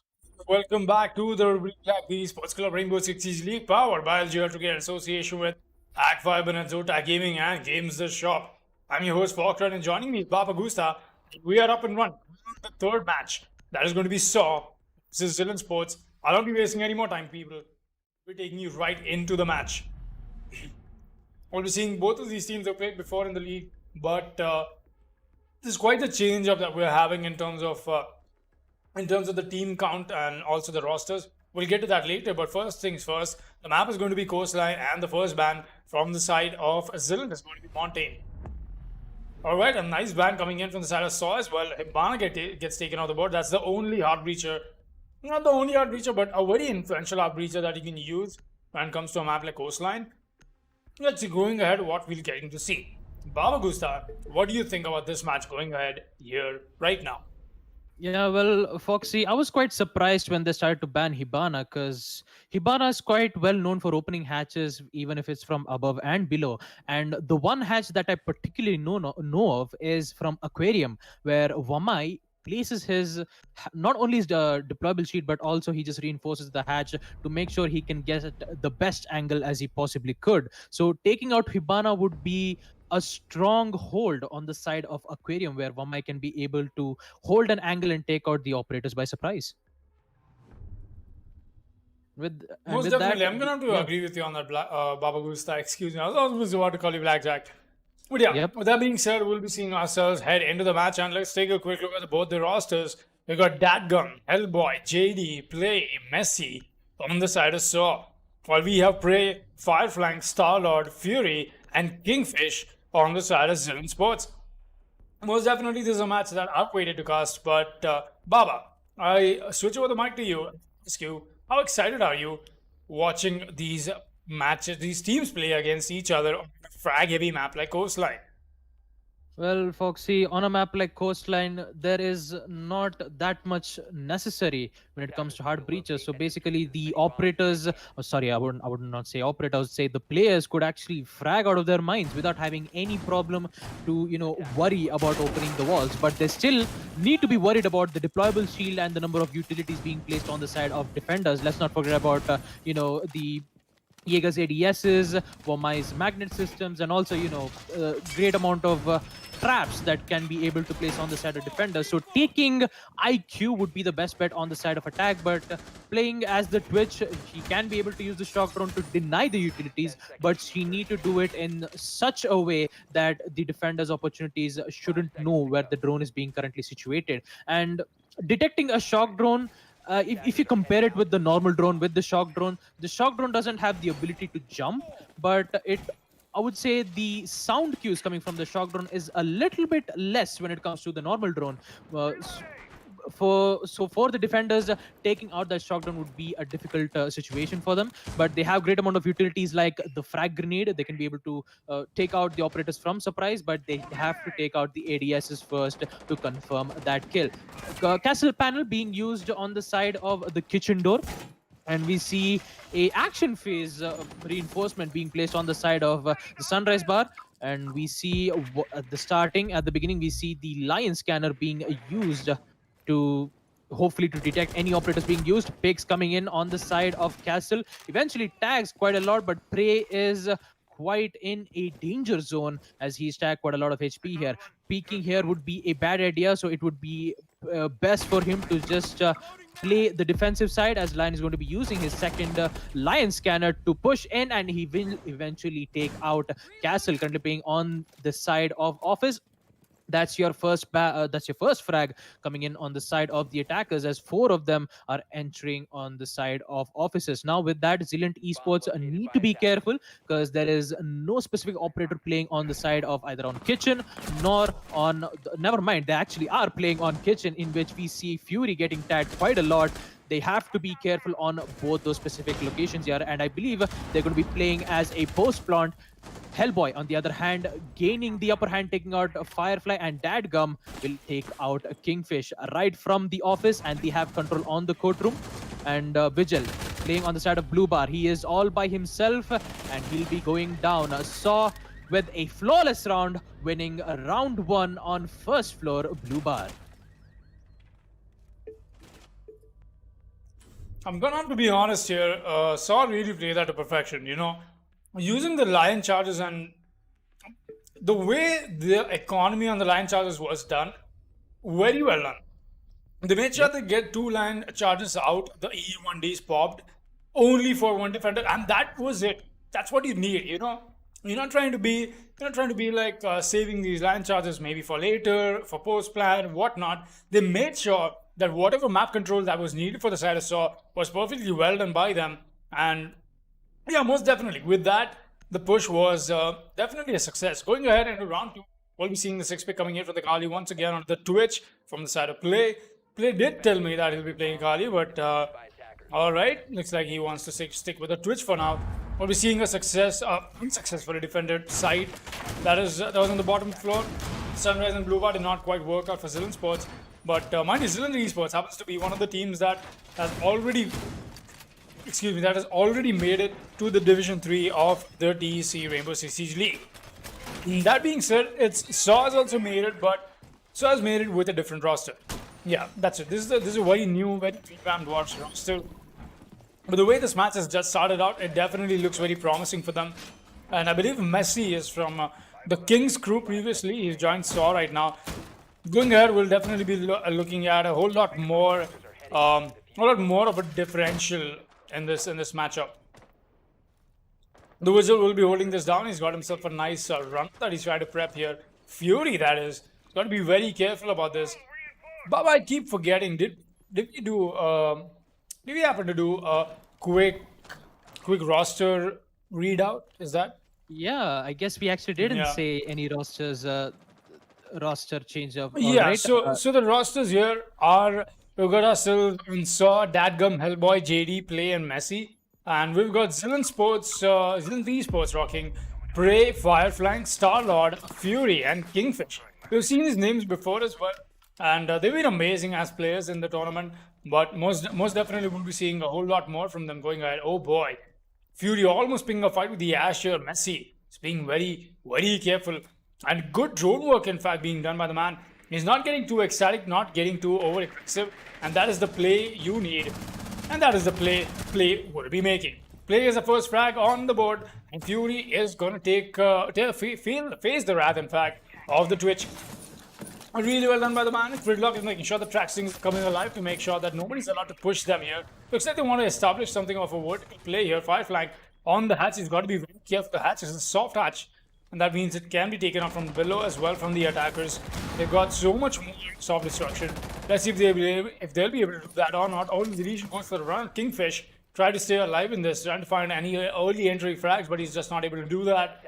Firefly, the Maestro, will be playing up and up to the Oasis. Kingfish getting tagged a little bit. The Moan comes in for the Legion. That is from the Twitch drone. But boy, oh boy, look at this. We're seeing a whole lot more.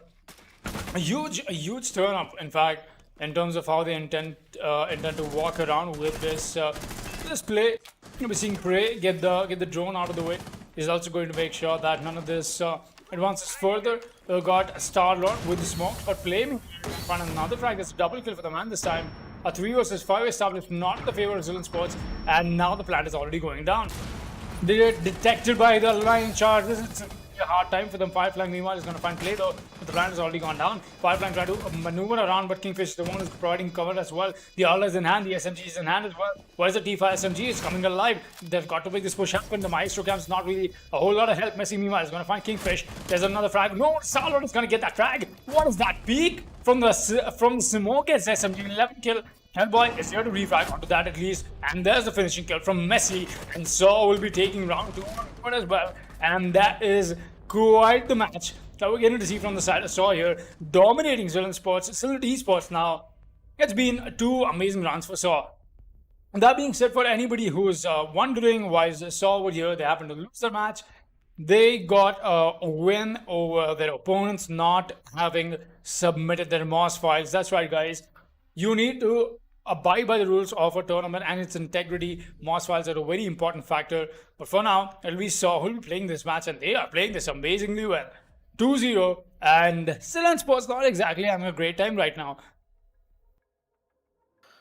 Well, it was a really good use of utilities coming in on the side of Saw Esports. Two smoke grenades, one usage of no, I would say two track stringers being used on the side of Billiards Room, knowing the fact that two of the players on the side of Zilant Esports is down, and just like that, they have got control on the site. They have planted the diffuser, and Zilant's Esports started crumbling down one by one, and Saw winning those 2 rounds on attack. They have to figure out a way to win the site on first floor kitchen. On the side of the rosters, we have Starlord playing as the smoke. His toxic canisters is quite effective when it comes to delaying the diffuser being planted on the side of either on service entrance or from kitchen without having to peek. Meanwhile, we have the Legion with the goo mines in those important intel gathering. It used to be intel gathering, but since a huge nerve comes in with the Legion, according to where you use the Legion goo mines, the far away you go from the Legion goo mine, you won't be able to see that intel coming in, which more of which Legion is quite used to just delay the sprint. So basically, the ability is more of used to not make the attacker sprint. So they just have to hold an angle and get a kill as best as they can. With that, we're just going to be heading on to the prep phase, and quite interestingly, we are seeing Castle using the bulletproof camera, in which he hasn't used just yet. But Kingfish, on the other hand, taking out a Hellboy, and I believe that is from the aquarium, and he's just going to get traded out from none other than Ash himself. No, he actually doesn't. Fury, on the other hand, is going to take out Messi. It's quite working well on the favor of Zilant Esports, as one of the players was down. Eventually, he is going to get picked up on the side of Billiards Room, as Lion is going to be using his scanners to eventually take one. But the teamwork coming in on the side of Saw and Play, taking out 2 of those players on the side of Zilant Esports, will equalize the side, but he won't be able to get a lot of kills here. Vertical control being used on the side of Buck, but he will lose that gunfight to none other than Fury himself. He is making quite a lot of plays, taking out operators on the side of the penthouse, giving him much greater and stronger opportunity. And we see Dadgum here trying to contest the site. The Fury here, the runouts. He was actually looking for the runout, as we see third of the ERC scanner being used. Kingfish getting another kill by taking out JD, and with that, Dadgum, he is the only guy remaining. He still has one of those ERC scanners. He's going to be using that, and he will be able to detect the Legion pushing in from the side of the Billiards Room. A lot of peaks coming in. He tries to go for the fire yet again, hopefully to get a kill from surprise, but in the end, it's just all in the waiting game, as all of the players on the side of Zilant Esports starts boxing Lion's location, hopefully to just take him out by surprise. He still has those flashbangs. Flashbangs is quite effective. He can be able to blind one of the operators, but a trade will be inevitable if we don't be careful here. And just like I said, it is a done deal for Lion here, because it is a 1v3 situation, and just like I predicted, Lion is going to go down, as Saw failing their third round, as Zilant Esports winning round 3 on first floor kitchen, thanks to Fury's well-played R4C carbine plays, getting those 3 important kills, one from White Stairs, one from contesting Buck from the penthouse. And with that, we will be proceeding to round 4, as we'll be seeing Zilant Esports defending on first floor blue bar. I'm gonna have to be honest here, that kind of for Esports, they definitely needed that kind of play up. But going ahead, we'll be seeing a whole lot more change coming in. Play once again, he's just gonna switch from the Twitch, switch to the Twitch, in fact, from the Buck, with the my play from Fireflank as well. Zilant Esports definitely need to step this up, as whatever is coming up for themselves, it's not very, gonna have to be honest here, it's not very pleasant, as whoever happens to win this match will be going on to the round 3 of the qualifiers, but whoever happens to lose this will be going out of the qualifiers. It's a single elimination indeed, and that gives us so much more stakes for the teams to play on, and I like that kind of competitive outlook towards this game. And yeah, that is it, people. That is it. Going ahead into this match. Let's see how that turns out. I got Fury. He's going to be making sure that we got ourselves nice. 5 seconds to go. Nice ADS is being played. Starlord will be the smoke as well. Flank will be playing the Vamai. And this is it. This is it. We got to make sure that all the projectiles are being stopped. And yeah, most definitely we'll be seeing that Dadgum already with the Lion plays. He's going to bring that out first and foremost. JD making sure that all the drones and the default cameras are being taken out. Messi is making sure that he's droning this out. If there's a Legion he'll be about to meet any moment now. Kingfish is waiting for him. He's going to make sure that he gets that early frag for himself, but no, it's just Messi. He's going to get that first frag in. And now, he knows on the drone as well. There's somebody playing over here. He's got to be very careful about this. A Twitch as well is going to go back on her drone. Kingfish playing this very, very carefully. And that is exactly what you would be expecting him to do. He's actually boxed out with the castle barricade, not allowing him to go back. But I think the smoke is what is going to help him do that as well. There you go. He's going to open that up for him for the quick rotation that he needs so direly. See if he is able to do that and convert that into something useful. A second lance cannon will come out. I don't think the drone has noticed him, and that is definitely going to spot the smoke out. Starlord will be the one to take that away, and there you go. The bait play did work out for Starlord. That he's going to get the kill, and the Ash push-up has already happened. Messi, that is. They're going to attack a Kingfish quite a bit. He's got to be scared, or at least he's got to be careful about the smoke pushing up on him, Starlord. So slowly creeping up on him. Hellboy Beamer is going to find Prey though. Prey becoming the Prey, in fact. Flash goes out just to stop any aggression coming in from the defenders, but Messi's got to be careful. He does not know there's somebody on his close right. He knows there's somebody playing on his close left though. Meanwhile, JD on the other hand is going to find Fury. Very careful about the Starlord, waiting for the push to happen. Yes, he will. He's going to be more than glad to collect that frag and turn this into 3 vs 3. But the way it looks like, the push-up from the attackers is looking very, very dominant. And more than that, it's looking very persuasive. It looks like they might as well be able to take this round for themselves. But it still stands to see if those gunfights is something that they'll be able to win or not. Smokes come out from the side of the attackers. That is going to be JD. But the smokes come out from the side of the defenders as well. That is obviously the toxic smokes though. You've got to be careful of those. You breathe in a little bit too much of that, you might not be surviving. JD decides to walk past through it and up on the counter. He's trying to go for the plant. He's got the diffuser in hand. Yes, he will. He'll be going for the plant. He's got cover in from the sledge and from the Lion as well. Push-up is still happening, but the plant is still going down. Now the plant goes off, and JD very, very careful about what he's trying to do. Gets the first frag in.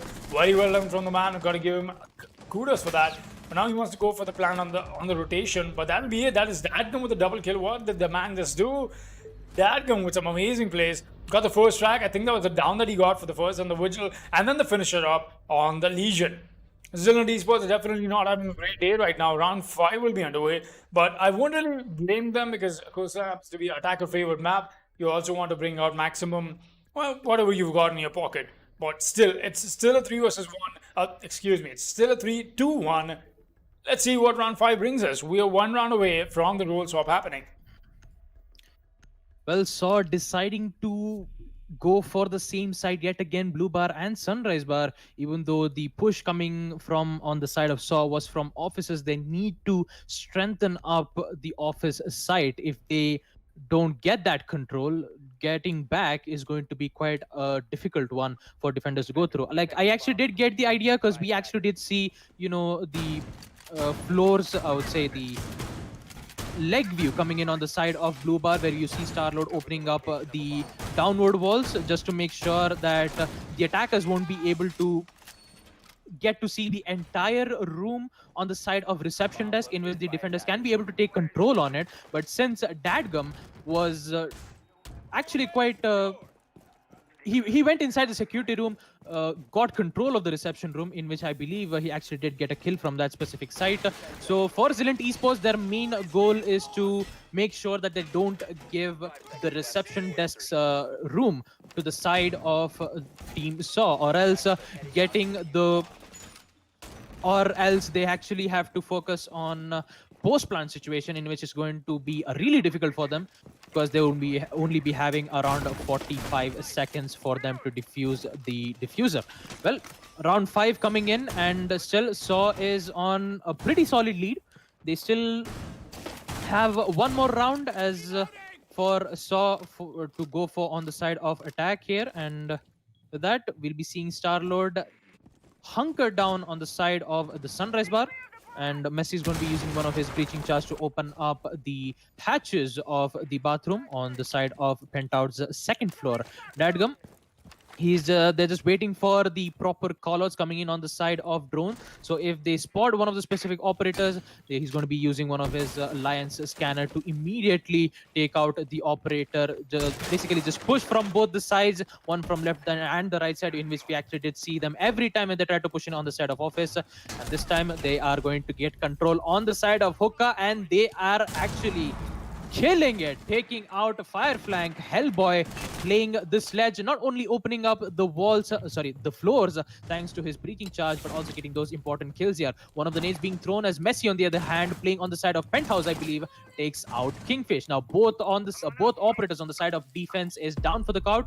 And just like that, Lions count will be on effect, as you won't be able to tag anybody. They're just going to be on freeze mode for around 3 seconds, and more than that, they won't be able to push in. Nate's coming in with the flashbang, as Hellboy will eventually succeed taking out Star-Lord, leaving no man alive on the side of Zilant Esports. Saw going back oh so strong, winning on first floor Blue Bar on round 5 on map Coastline.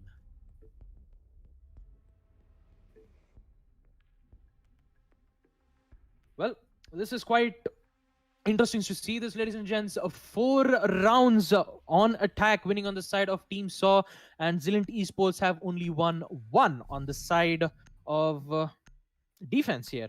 And this time on round 6, deciding to go for hookah, which is quite a wise decision to do, knowing for the fact that around 2 rounds on round 4 and round 5, they did not successfully defend on first floor Blue Bar, which gave Saw the opportunity to take hold of that advantage here.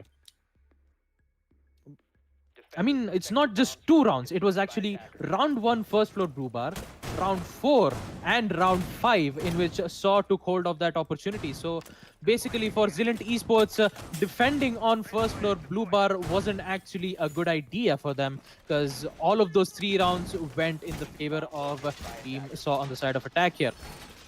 Well, if you see on the side of... Yeah, so I'm actually very surprised the way Zilant Sports is playing right now. I'm gonna have to be honest. I saw this team really bring out some amazing plays and beat one of the top tier teams while making it through the qualifiers in season 2. But this Zilant Sports is not the Zilant Sports I knew 2 months ago. Gonna have to be honest, man. Walking into this match, I was expecting a whole lot from them, but getting destroyed 4-1 has just been Saw performing pretty well.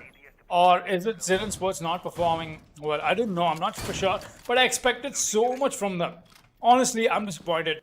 But yeah, going ahead, I still will be rooting in a way. Not exactly rooting. How do I say this?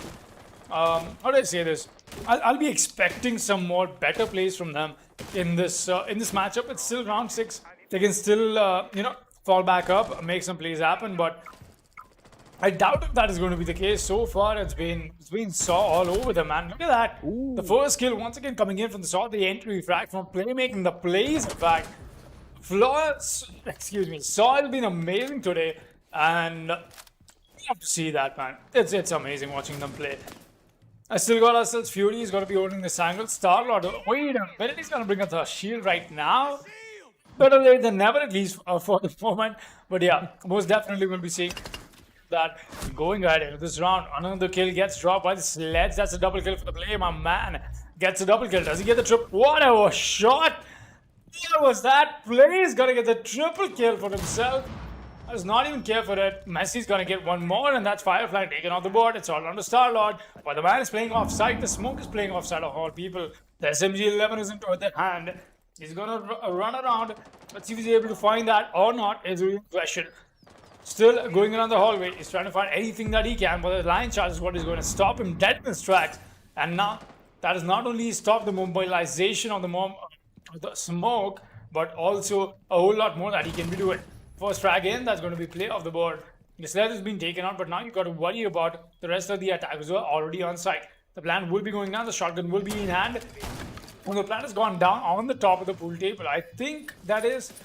Yes, that did go down. That is some amazing game sense from the side of Saw. Kudos to them. I might as well stand up and start clapping for that. But that is something I'll be choosing not to be doing. It's been quite the one-sided match. As I promised the viewers, it's going to be a close match because both these teams are amazing. It looks like Zilant has just lost its that shining moment for themselves. I'm still rooting for them though. Starlord getting tagged. He's getting tagged up. He does not know from where. Oh boy, this is very confusing. You're gonna find the smash. That's a nice shot. Messi's gonna take the fall. You got to worry about the. Oh boy, that is. Sword will win another round on board, but Starlord did get the kill on a dadgum, but that was Saw's round once again. As Kingfish himself is gonna drop a LOL in the chat. As I said, we need a rehost from the side of. That is. So, alright. Rios will be awarded to them. 5-1 is the scoreline, and we'll be back on the other side of this match with the second half of this game. 5-1 in the favor of Saw. Zilant Esports not having a great time today.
Hello, everyone, and welcome back. This is the after the host of What's Happening. This is Saw versus Zilant Esports, as we are going to be progressing round 7, where we are going to be seeing a role swap.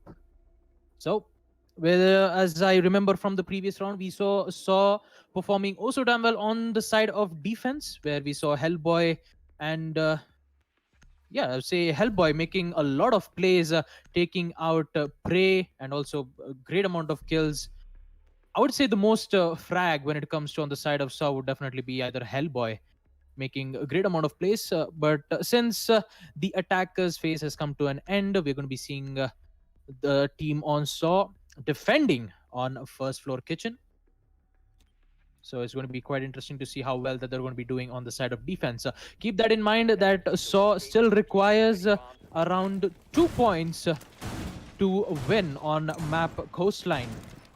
So it's going to be a lot of problems for Saw due to the fact that since the map is Coastline and it is heavily attacker-sided map, they don't have to, just like I said, I've been saying this over quite a long time, the hard breaches isn't that quite necessary on this map on Coastline, so they just have to frag at the best as they can, at best as their potential, take out be at that certain position as best as they can, take out the operators as quick as possible. With that, first floor kitchen, and for after about 3 seconds, we're going to be seeing the action phase coming into play. We're seeing Hellboy playing as the smoke. It's quite important when it comes to I'm gonna be honest here, Baba. I'm sorry. Deny the intel coming in on the side of Zilant Esports, especially I'm sorry for cutting you off though, here, Baba. Yeah, but sure. I'm gonna Go be ahead. honest here about this. Is the fact that bringing out the penthouse defense from the side of Saw here is very ballsy, and it's actually something that they're gonna have to be very careful about. I mean, obviously the side is gonna be kitchen, but so much emphasis. Look at that, 3 people inside penthouse theater. Something that usually you don't happen to see, but it's not even spread out. That's the best part about this, or maybe the worst. I don't know. It's gonna be up to how these guys play it. But that's that's something I just wanted to highlight a little bit upon. I'll be giving the mic back to you. I'm sorry once again. Sorry for interrupting you. I mean, like, it's all right, Foxy, because it is quite a great point, because we see a team on so heavily focusing on the side of penthouse and theater, where you see both of the Goyo shields being placed, one at the theater wall, and just like that, it's actually quite working well in their favor. 2 of the players on the side of Zilant Esports just dropped down from the hatches, and we see Messi trying to contest with those players, currently trying to, I believe this is just a heavy hold just to make sure that they won't be able to gain the vertical control, so that the defenders who are currently being playing downstairs shouldn't have any problems playing on that specific side. Hellboy with the SMG-11, he's actually decided to contest in the bathrooms, in which it's quite a very difficult thing to do, knowing for the fact that the SMG-11 has a high rate of fire and less amount of magazine. And I believe the first frag will come in on the side of JD as he picks out Prey. Very interesting and also very important one. And I believe we see a Nitro Cell being tossed off. I eventually won't be able to connect whatsoever, but Fury on the other hand is also low on HP due to the Goyo shields. The flammable gas, I would say the flammable deployable shield eventually took a lot of damage, but still Fury gets to live another day. And I believe a lot of players on the side of Saw will eventually rotate back. But what is that? The C4, he's going to take out 3 players in one. What just happened? Zilant Esports is speechless on what just happened right here, and Kingfish is like, what the hell just happened here? I don't have anything to do whatsoever. What did I just see here? The C4 working well, and he also goes down. So, what the hell was that? A flawless round coming in on the side as JD takes the final frag, as they will win first floor kitchen on map Coastline. Wow, that is definitely going in on the highlight reel, Foxy. I'm gonna have to agree with you on that. What was that C4? The destruction from the side of Saw is just unstoppable, man. Look at that. Zilant Sports getting hammered on 6-1. Not something I was expecting out of this match. Definitely not on coastline, but Saw, oh my god. They have been amazing. They have been more than amazing. I don't know what the word is for that is, or it's just too much, man. Saw is just playing amazingly well. Saw definitely deserves this one. The way they've been playing this, the coordination, the players, the way they're happening to, they're happening to convert their specific rules, and that's something I definitely love. But it only stands to see, even if Saw happens to win this, the real question stands, this is only round 2 of the qualifiers. We still have the round 3, the round 4, and then the lower bracket of the round 4. That is the phase 2 of the qualifiers. So much more that is left from the qualifiers that we'll be getting to see. But will Saw be able to win this? That is the first question that pops up in my head. Will Zilant make the comeback? And the second question that happens to come up with, even if Saw wins this, will they be able to survive the wrath of the anger from the other teams going into round 3? Definitely something that I'm expecting to find out in the next few days coming in the qualifiers. But for right now, a 6-1, it's definitely looking very comfortable for Zilant Sports, Saw to be on. Not exactly a great day to be a Zilant Sports fan, honestly. It's been a really, really huge series of sad performances. But going ahead, we'll be seeing a whole lot more of that. Let's see if that is going to be the case or not. Fury, his brother the Ash Star-Lord will be playing the Zofia this time around. Kingfish already on the rooftop, is making sure that nobody's allowed to peek that rooftop area. Prey will be playing the Twitch as well. He's got the nice black eyes running for himself. And just making sure that all of this is well accounted for. Going into this matchup very, very quickly. And also some of that will be noticed. And more importantly, it's going to be the trade-off. You have to work this game on it. And the way it works is everything has got to... It's got to be on point, it's got to be on top of that. Going ahead, we'll be seeing ourselves head into this some drone work being done from this Jackal, in fact. But let's see. There you go, the first drag does come in. We're seeing Messi take down that kill. Very gladly, Fireflank is going to take the fall. Despite the drone coming in somehow, they could not drone that. But yeah, was definitely seeing a whole lot more going ahead into this match. We've got Zofia watching this angle. She's got software to help him with. And the Prey trying to do the best that he can with the Twitch drone. But he's got to be very careful. The Goyo is still holding this. He's got to be very careful, mind you, people.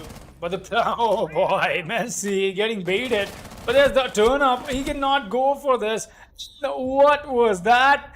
What is going on? The Mozzie gets the frag onto Fury was that. And the refrag is right back in from the Zofia. That was quite the stuff that we got to see. I'll still be seeing a 3 vs 4 established in the favor of Zilant Esports for the first time. But yeah, going ahead, we'll be seeing a whole lot more now. So we've got Dadgum watching this. We've got Play with the TCSG on the Goyo as well. He's getting a little too ecstatic, a little too aggressive. This might not be very well advised for them because there is Prey on the window. He's going to spot him. Just the battle being given away, the positions. He's trying to come in. Oh, the push-up has happened from Fury. This could be the play that he needs to make as the first frag in. Does he get the second? No, the whip shots. They'll finally connect. Though that's triple kill for the man. He gets the fourth. That's a quad kill for the Ash. And Fury is not stopping his wrath here. Zilant Sports will be staying alive for the while against Saw, at least for now. And that is the play from the Ash. That is definitely hitting the heads. That's quite the push on the side from them. But mind you, Saw still sits on match point. Well, yes, indeed, Foxy. With Saw on, they're just 1 point away to reach to winning against Zilant Esports, and all they have to do is to just make sure that they don't make that mistakes yet again, especially with the ridiculous run out in which Moze did by jumping out of aquarium to try to take out the guy who was apparently repelling from the billiards window. Which he actually got control of it by baiting out the operator who was on Sunrise Bar, opening up the window to try to take out the guy, but eventually it just got backfired. So, like, it wasn't that necessary to actually go for that aggressive run out. But still, since it was match point, Saw was like, you know what, it's 6-2. We don't have to worry about that all, and that's fine. taking a breather, or I would say, you know, relaxing is the best way to keep yourself calm. But if you relax way too much, Zilant Esports might come back up and eventually put this match on overtime, in which we definitely don't want to see that, because when it comes to a team of Sam, Hellboy, making great amount of plays, Dadgum, Messi, these are just excellent players who just making great amount of frags. And if they just make one single mistake and they just decide that it's fine, let's not like they just have to make sure that they don't make that mistake twice, is what I'm trying to say. Due to the fact that they're in match point and they are defending on second floor hookah, it would be wise for them to at least tone down the aggression for a bit, and hopefully when the attackers comes into sight, they have to be ready and prepared. Match point coming in on the side of Team Sa, as we see castle armor panels being used on the hookah window, and I believe one of the armor panels also being used on the side of hookah door as well. Reinforcements being used on the VIP, obviously just to make sure that they won't be able to hold an angle from the VIP through towards the billiards room, which would give a great amount of opportunities for the attackers here. Knowing for the fact that they don't have a hard breacher, getting that angle would be a difficult job for Zilant Esports. Breaching hammer being used on the side of the sledge as one of the C4 won't be able to connect, but Messi on the other hand actually takes out the prey, and I believe the other operator, no, actually it is the Jackal who's going to trade out Messi and gains control on the Sunrise Bar. Now, still needs to be careful that there is an armor panel currently being situated on the side of kitchen. So basically it would be best for him to just drone and find exactly where the other operators are. Maybe check the side on White Stairs as well as the Sunrise Bar. And I believe one of the Goyo shields has been taken out. Another frag comes in, and this time it is the Ash. No, actually, it's not Ash. It is Hellboy taking out Kingfish. And just like that, there's only 2 operators remaining on the side of Zilant Esports. And they have to clutch this one out. It is a do-or-die situation here as they takes out the Goyo. And I believe that's another run out coming in on the side of Hellboy as he takes out one of the certain operators. And that is a fire. And with that, Fury all by himself. And he has to get at least inside the hookah entrance just to make sure to at least get the frags. He doesn't have the diffuser yet. He only has flashbangs and great use amount of the breach charge, and just like that, Fury goes down, and with that, Sa will win round 9 on second floor hookah lounge, eventually gaining the win against Zilant Esports on map Coastline. And that was quite the dominance we got to see from Sa, man. Gotta be honest, as a seesaw, no. That was just amazing. Sa played that amazingly well. No, Hellboy, we did not see that potato. So you guys played amazing, Hellboy. Gotta give yourselves some credit for that. 7-2. Really dominating performance. Gotta be very honest, but that's not it, guys. That's not the last match that we have for today. Zilant Esports sadly will be getting disqualified from the tournament after losing that match since being a single elimination. We'll be seeing ourselves head into the last match for today. That is going to be Staticz Gaming facing off Cynic Ravens. Let's see how that match goes in just a bit, guys. We'll be right back in a short break, but we'll be resuming with the Qualifiers Day 3 action with me and Baba Gusta in just a while.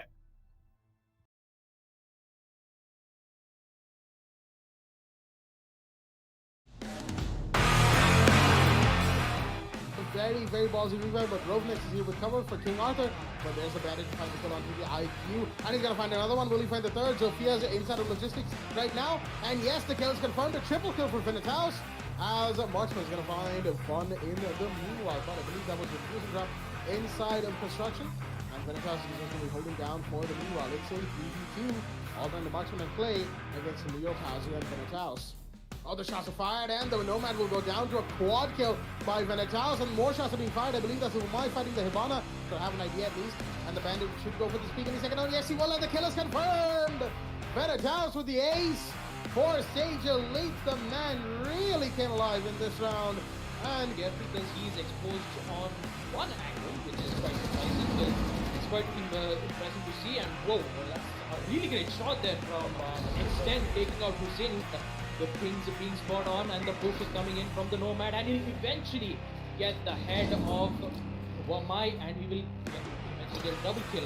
Go with Michael C4, he can be able to use it from surprise, but it doesn't work out. Abid, triple kill. He is on a roll here, but he won't be that much because he is the only operator remaining currently, and he needs to clutch this one out on a one-in-two situation.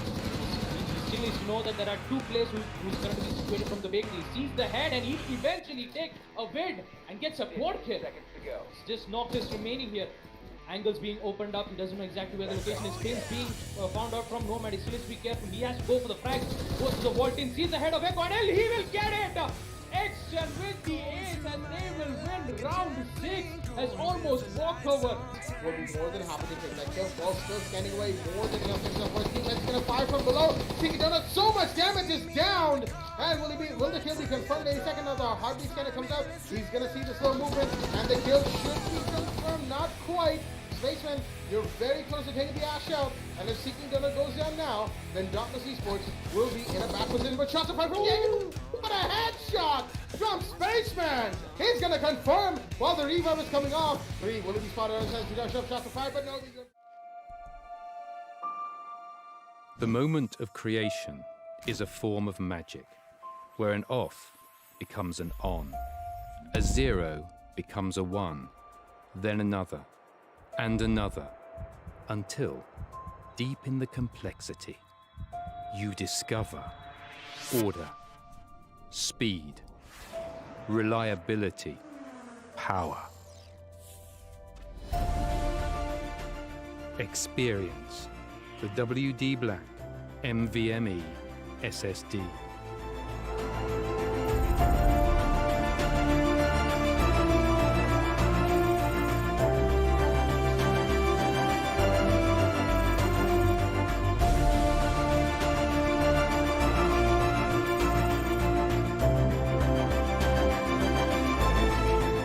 Fueled by darkness. Level up to NVMe SSD performance.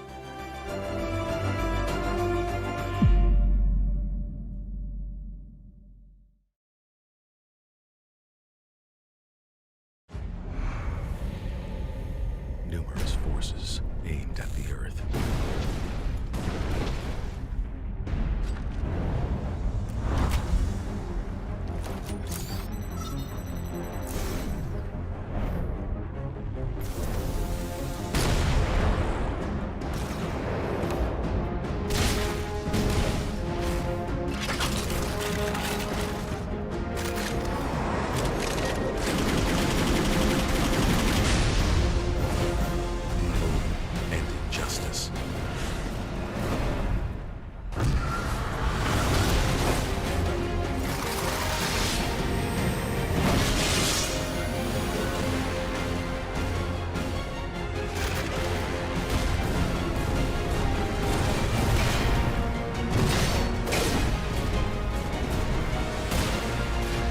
The glorious battle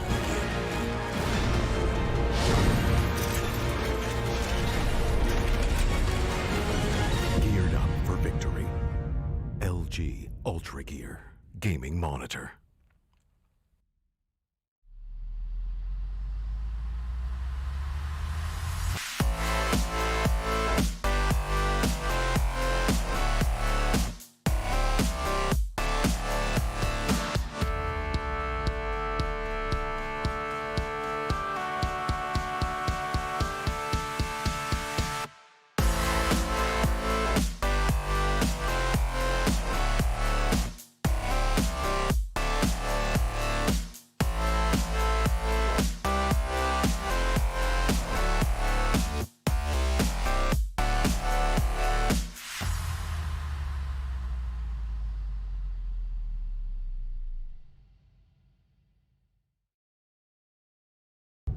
Ready to breach.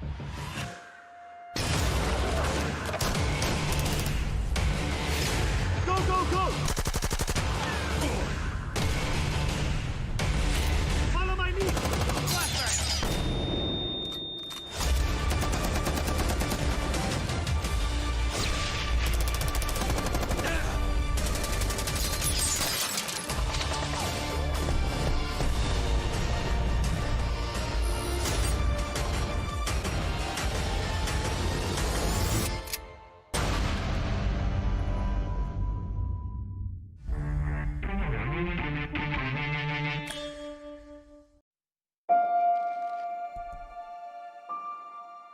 The moment of creation is a form of magic, where an off becomes an on, a 0 becomes a 1, then another, and another, until, deep in the complexity, you discover order, speed, reliability, power. Experience the WD Black NVMe SSD.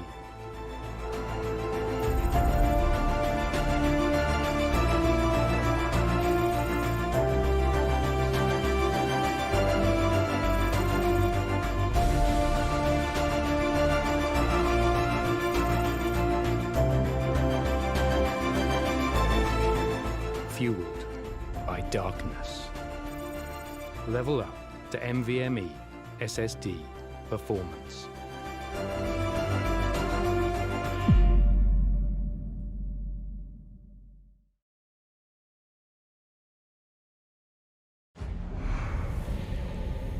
Numerous forces aimed at the Earth.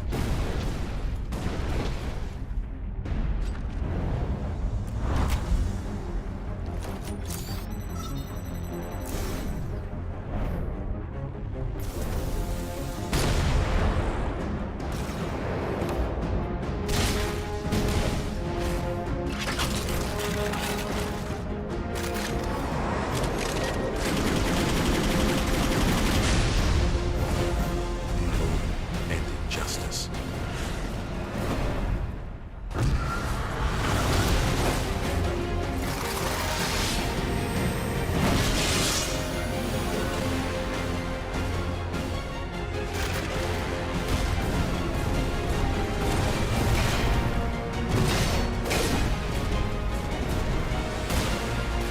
Let the glorious battle begin.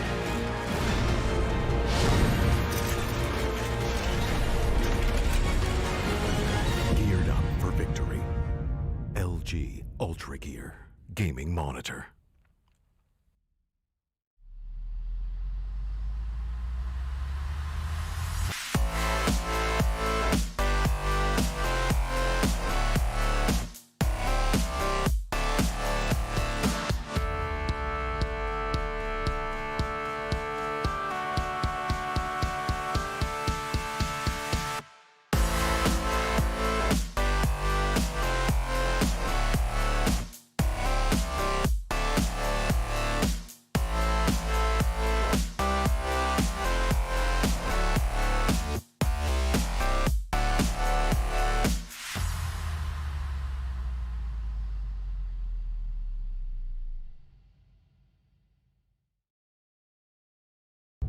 Ready to breach.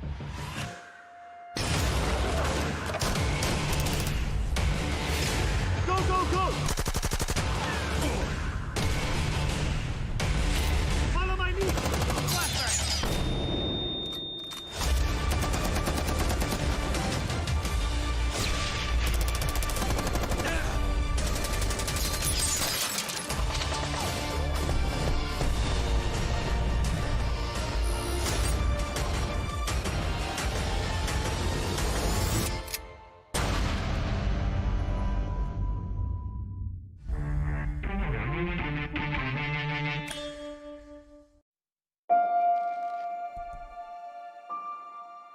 The moment of creation is a form of magic, where an off becomes an on, a 0 becomes a 1, then another, and another, until, deep in the complexity, you discover order, speed, reliability, power. Experience the WD Black NVMe SSD.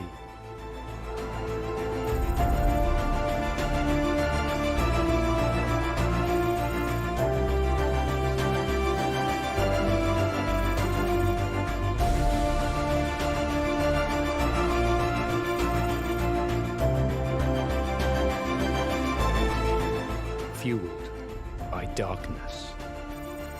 Level up to NVMe SSD performance.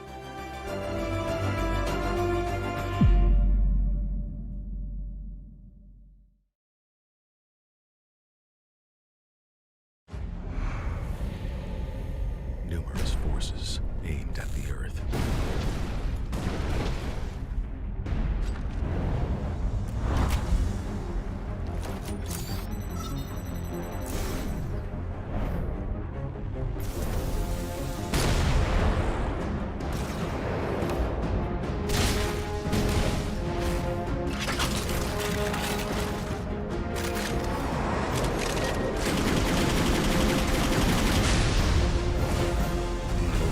And injustice.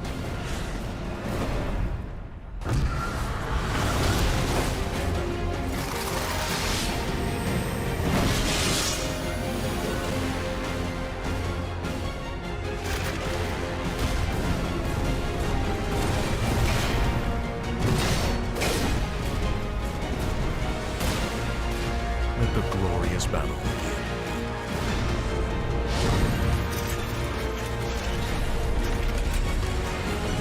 Geared up for victory. LG Ultragear Gaming Monitor.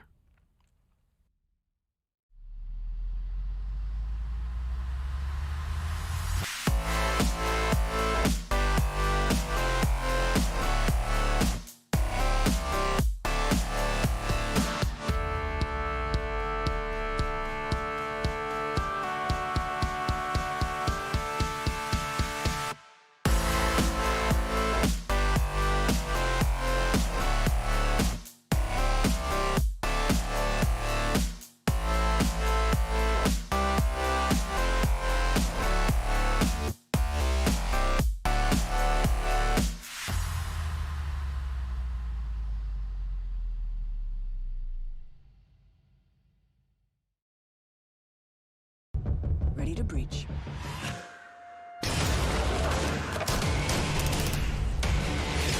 Go, go, go! Follow my lead!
Alright, what is up everybody? Welcome back to the W Black, the Esports Club Rainbow Six Siege League powered by Ultragear, association with Fibernet, Zotac Gaming and Games the Shop. I'm your host Foxtrot and joining me is Baba Gusta, and we will be witnessing the final match of today, that is the match 4 on day 3. Staticz Gaming facing off Psync, Psync Raven on the beautiful map of Clubhouse. The map will be underway. In fact, I want to keep you guys waiting. It's going to be Psync Raven versus Staticz Gaming. I had a little bit of a confusion on how to pronounce their name, but finally they did advise me on how to do that. Thermite and Thatcher, both of them will be banned. Very interesting. When it comes to a map like Clubhouse, you usually don't see a whole lot of Thermite bans coming up. Thatcher is more of a standard ban over here. But we're seeing the Mira taken off the board as well. Psync Raven is definitely going to have a huge uphill task, with the Thermite and the Thatcher being banned. You only have the Maverick and the Hibana to make work with. I definitely need to get those hatches open. You definitely need to get the breaches open as well. But for the while, we'll be seeing the Mira and the Valkyrie taken off the board as well from the side of defense. Most definitely, that is something we were expecting going ahead into this match. Round 1 will be underway, and it'll be the defensive side. Let's take a quick look at the rosters first. Reactionist, Grim, Dark, that is Drunken. Drunken Disorder, yep. That is Drunken Disorder indeed. Reactionist, Grim, Drunken Disorder, Miraj, Chimp on the side of Psync Raven. Well, you've got Joker, Fireflower, Electric, Phantom, and Adorate on the side of Staticz Gaming.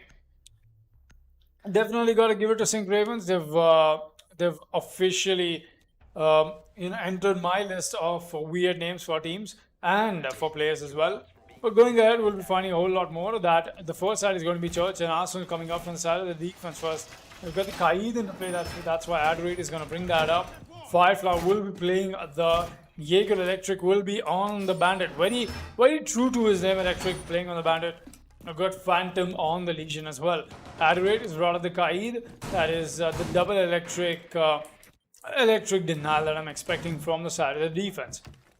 Getting the hatches and stuff reinforced, making sure that the prep is ready on the side of the site. The rotation is all being made right now from the side of the Joker here. He's going to make sure that he gets all this done right. And there you go.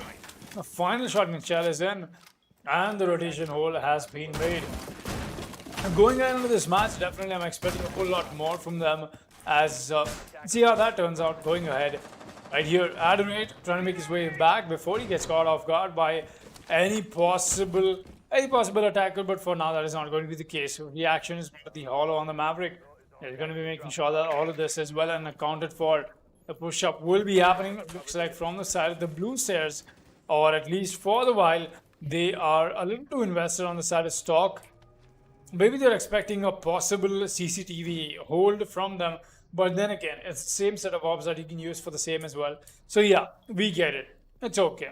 Nothing lost over here. Push-up is happening. We're seeing the drone works being put into place. Chip is making sure that, along with Neeraj, that there's nobody roaming up top, and there nobody is. In fact, drone works are coming in, they're checking all the corners and all the angles. You want to be extra sure about that. While the breach will be happening any moment now, we're seeing a whole lot of drone work being done. In fact, more than that, it's the emphasis that they are having to put on in terms of bringing alive the drone clear stuff, but I only can commend them on that. Really good, making sure that all of their angles are checked and whatnot. But for now, the turtle hold is in for the side of the defense. No breach is done so far. Joker is gonna retract the shield back. In fact, not sure when he wants to re-employ that. Wants to re-employ that on the main stairs. Looks like he's not expecting a possible construction push, but maybe that is happening. There you go. It's going to happen a little late, but it is happening, in fact. And that's something we're not expecting to turn away from. And now with no shield or ADS, we did see Fireflower take out the ADS, but Neeraj is going to flash himself. That's a little unfortunate. I'm still seeing the play coming from the Zofia. He's on the main stairs. He's trying to make sure, but wait a minute, somebody's downed, and that's going to be the C4. Not sure where that came in from. Where's that flank coming in? That's a nice flank indeed. Oh no, that is Grim taking out his own teammate. Reaction takes the fall. Joker meanwhile is going to add up to that. It's 3 versus 5 established very early into the round. Chip has already made his way on towards the side of Moto, and he's going to get shut down for it. A punishment was necessary for a play like that, but the push-up from Joker is imminent. They're going to go for a quick rotate. It's all on to the one living attacker. It's going to be Grim. It is not only the smoke pushing upward. He's going to get the first frag in. Electric takes the fall. Smoke is still creeping up on him. He's got to be very careful about this. Push-up is here. I still tries to land him. Oh, the beauty comes in fact. Meanwhile, Phantom is going to get the frag, and a trade comes in to finish this round. Joker gets Grim, and Grim gets Joker. A quick trade with the headshot in. It's quite the play from the side of Staticz Gaming. Not exactly the best of what I was expecting to bring them up with, but at least they'll be taking the first round on board for the side of the defense when it happens to be a map like Clubhouse. Well, first round going in on the flavor of Staticz Gaming with the well anchored site on the side of Basement Church and Supply Room, I believe. So this time it's going to be round 2 where they're going to be defending on the second floor CCTV room. I believe the main focus when it comes to holding on a specific site like CCTV is to make sure that we shouldn't give the opportunity for the attacker to just get inside the site. So most probably we have those two breach denials here. We have Electric playing as the Bandit and Fireflower playing as the Kaid. Those denials will be very useful when it comes to denying the utilities, whether it is the Thermites' the exothermic charge. I'm really apologize. I kind of confused it with Hibana's Exkyros pellet with Thermites' exothermic charge because both of them quite pronounce the same. So with the apologies that in advance, and yeah, just like I was saying, I just realized that Thermite and Thatcher both has been banned, but still we have the other two hard breaches, I believe, that is Maverick and the Hibana, in which Hibana's Exkyros pellets can be easily taken out by a simple Bandit trick charge or a Kite trick charge.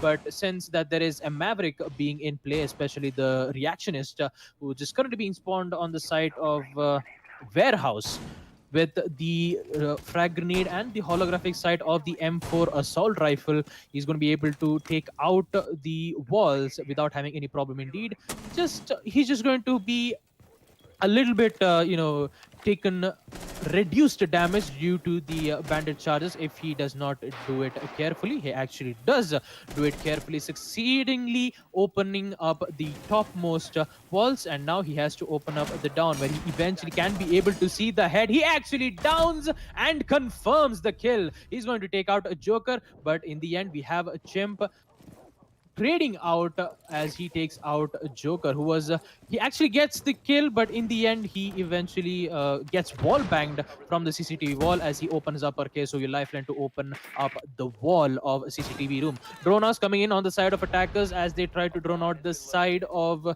the garage catwalk. Unfortunately, there is Wamai being played on the garage catwalk with the deployable shield and a lot of magnet system being placed on the top of the garage ceiling. With that, they're just waiting. I would say Phantom is just waiting for the attackers to push in. He has a great amount of angle, sees the head, and he will take it. Still, he needs to be careful on the IQ, who was apparently being pushing in with the G8. Sees the head, yet again won't be able to connect. But still, Firefly, on the other hand, who was eventually flanking right from downstairs, he's going to be taking out Grim. Aggressive push coming in as he decides to go for a plant, and that is Drunken Disorder. And he just made a bad decision here. And with that, Chimp is the only operator remaining. He'll be able to take one of the operators with the second rifle, but he won't be able to survive for long. Adderate taking the final kill on towards Zofia as they will win round 2 on the second floor CCTV room. And I believe Static Gaming has 2 rounds in their favor. And for Psych Raven, they need to step it up. They need to at least win 1 or 2 rounds, hopefully to equalize the round and to get more. I wouldn't say more, I would say get ahead of Team Staticz Gaming.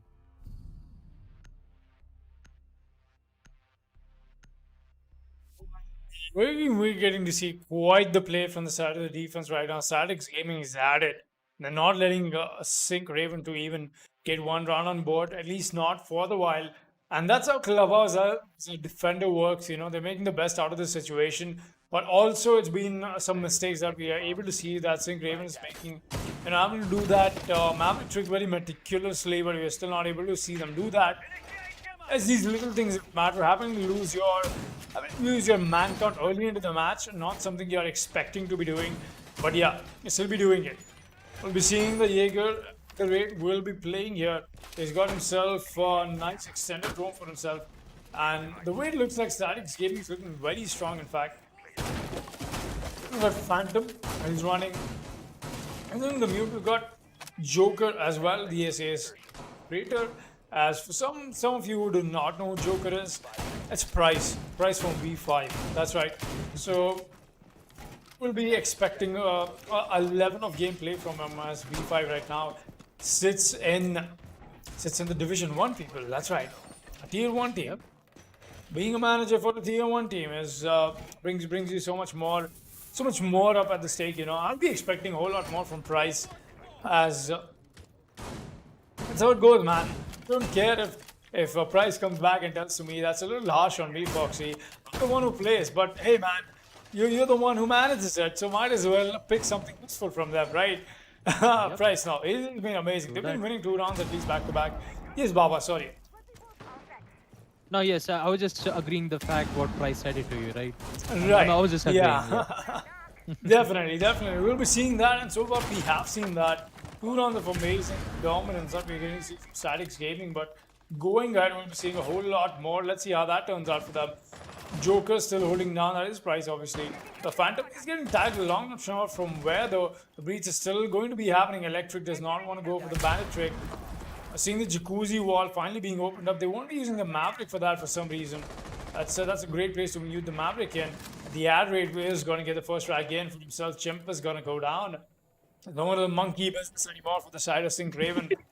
But we're seeing the first frag being dropped from the Jaeger on the Zofia. Still be seeing 5 versus 4 established. Very good, very steady. Oh boy, the push is in from the Maverick. He's gonna get shut down by Electric. He does not know there's another one. What? He gets that frag anyway. It's that flick from Electric. Very Electric, fine flick in it. A shot. What was that shot, Electric? The Bandit gets a triple kill for himself. And that was one hell of a play. We just saw the Bandit bring out a triple kill to secure the advantage for him and his team. He's got the diffuser right in front of his eyes as well. It's all under Grim once again, the IQ, and a 1 versus 4. 50 seconds left. The man has got to make some plays happen right now. Really, he is spotting the Bandit. Is this the quad kill for the Bandit or not? Is the real question. It will be. Quad kill comes in from Electric and very electric play that I just got to see from the Bandit. Some amazing stuff. We just got to see this man pull off. Essentially won the entire round for his team, and Staticz Gaming will be continuing the reign of terror on to round 3, and round 4 will be underway. 0-3 in the favor of Staticz. Well, after the 4K that I've seen from Electric, I only have one word to say: electrifying. Well, that was an electrifying. Sorry, I just mixed up with my accent. I just need to apologize for that. An electrifying 4K coming in on the side of Bandit with the it's oh my goodness, I just can't control it, Foxy. Bandit, Electric, electrifying. How much of power then can this guy get? I mean, 4 kills without using the C4, MP7 in his hand, gets great amount of flicks, and in the end he becomes the MVP of that specific round, giving Staticz Gaming the win that they desire. With that, we'll be proceeding on to round 4 as they will be defending on Basement Church. We did see them defending also damn well on the first round itself without having any problems, and I believe it was a flawless win on the side of Staticz Gaming. So for Psync Raven to eventually get back up, they need to do something about this current situation here. Maybe taking out the Electro Claw would be the first best bet. You still have Kali being in place.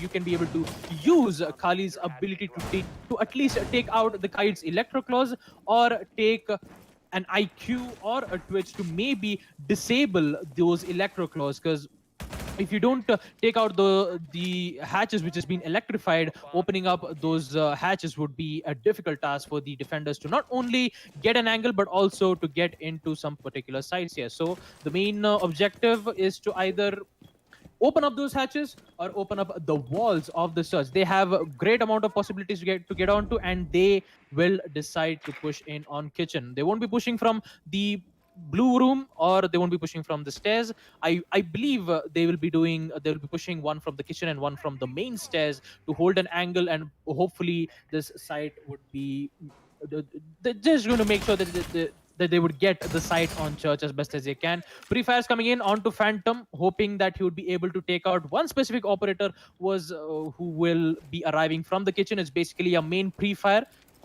but eventually he won't be able to find anyone just yet. You still have Jaeger playing on the side of Blue Room, and I believe one of the ADSs are being placed just to make sure none of the attacker's projectile won't arrive on the side of the Blue Room. Drunken Disorder with the diffuser.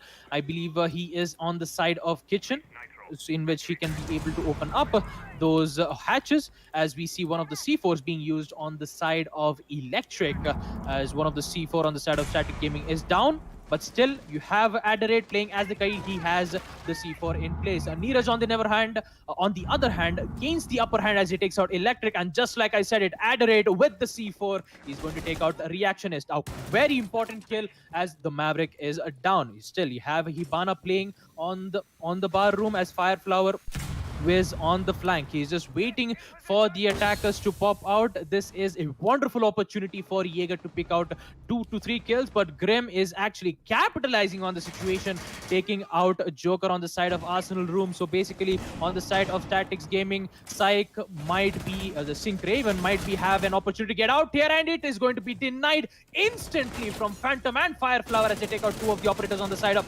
attack here. Neeraj, on the other hand, on the Church, still doesn't have the diffuser in hand. Hibana still has the diffuser, and she is going to be planting it on the side of Church. Will be denied yet again from none other than Fireflower instead. Great plays coming in on the side, on the defense. And with that, Neeraj doesn't have the diffuser, and he will be just taken down from none other than Fireflower, as Staticz Gaming is unrelentless as they win round 4 on Basement Church. Man, that was quite the play from Staticz Gaming once again. Making sure that they're converting the best of the situation that has been given to them, the opportunities. In fact, the flank as well from Fireflower, the Jaeger really playing that to perfection. You got a good side hold in terms of all the operators that were left alone on site. It's just that Psync Raven is just not able to stand up to what Staticz Gaming is presenting themselves with. It's amazing that has brought them on board though. We're seeing 0 to 4 the favor of Staticz very obviously, but 2 more rounds before the role swap happens, and I would only dare to say if the comeback is still going to happen or not.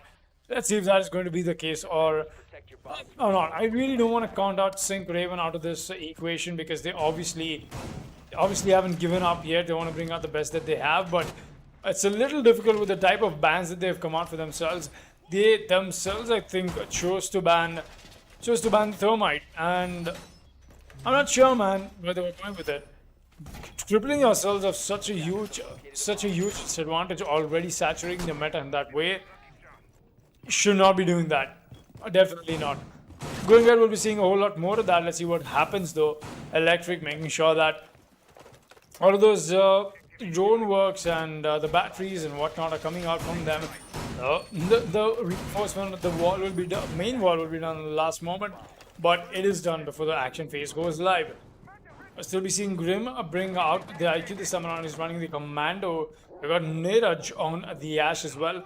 Drunken Disorder will be playing with the Hibana, and you got Reactionist once again back on the Maverick. Once again, he's got to be very careful in terms of how you attempt this little bit of a change up over here. And since you'll be starting off on defense, I really want to... Baba, could you quickly look up if it was Psync Raven or Staticz who banned the Thermite and the Thatcher? Who got the first ban, basically? I want to know that. I guess it was Staticz Gaming who decides to ban Thatcher, and Psync Raven who bans Thermite. So it was Psync Raven who got the ban first, that means, so correct? Wait, let me just check it out yet again, alright? Yes, please, Baba. That'll be a great help. Absolutely. I'm just trying to figure out what was going on with the mindset of the players going ahead into this match, and that is definitely going to help us in terms of judging how this goes down. Wait, Firefly, where did that get that kill from? What, he tries to pre-fire onto the Zofia as well, but he tags him up quite a bit. Chimp, though, will be the victor of that gunfight. We still got ourselves 3 versus 4, make that a 3 versus 3, as Price is here to make that into an equalizer. Really well done, some aggression that we're getting to see from Smoke. Usually we don't get to see a whole lot of that. He's got 3 canisters in his back pocket as well. The garage will be held down by Phantom. He's expecting the IQ to push up, but he's also expecting some tension from the garage doorway. He does get flashed out of his brains. He's got to be very careful about this. Grim still trying to hold this strong. Phantom is going to lose that fight with reaction as though just at that push up.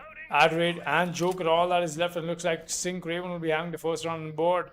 Will that be the case or not? Let's see if there's a question. Adrade watching this angle. He's got to watch this. He's got to stick with this, in fact.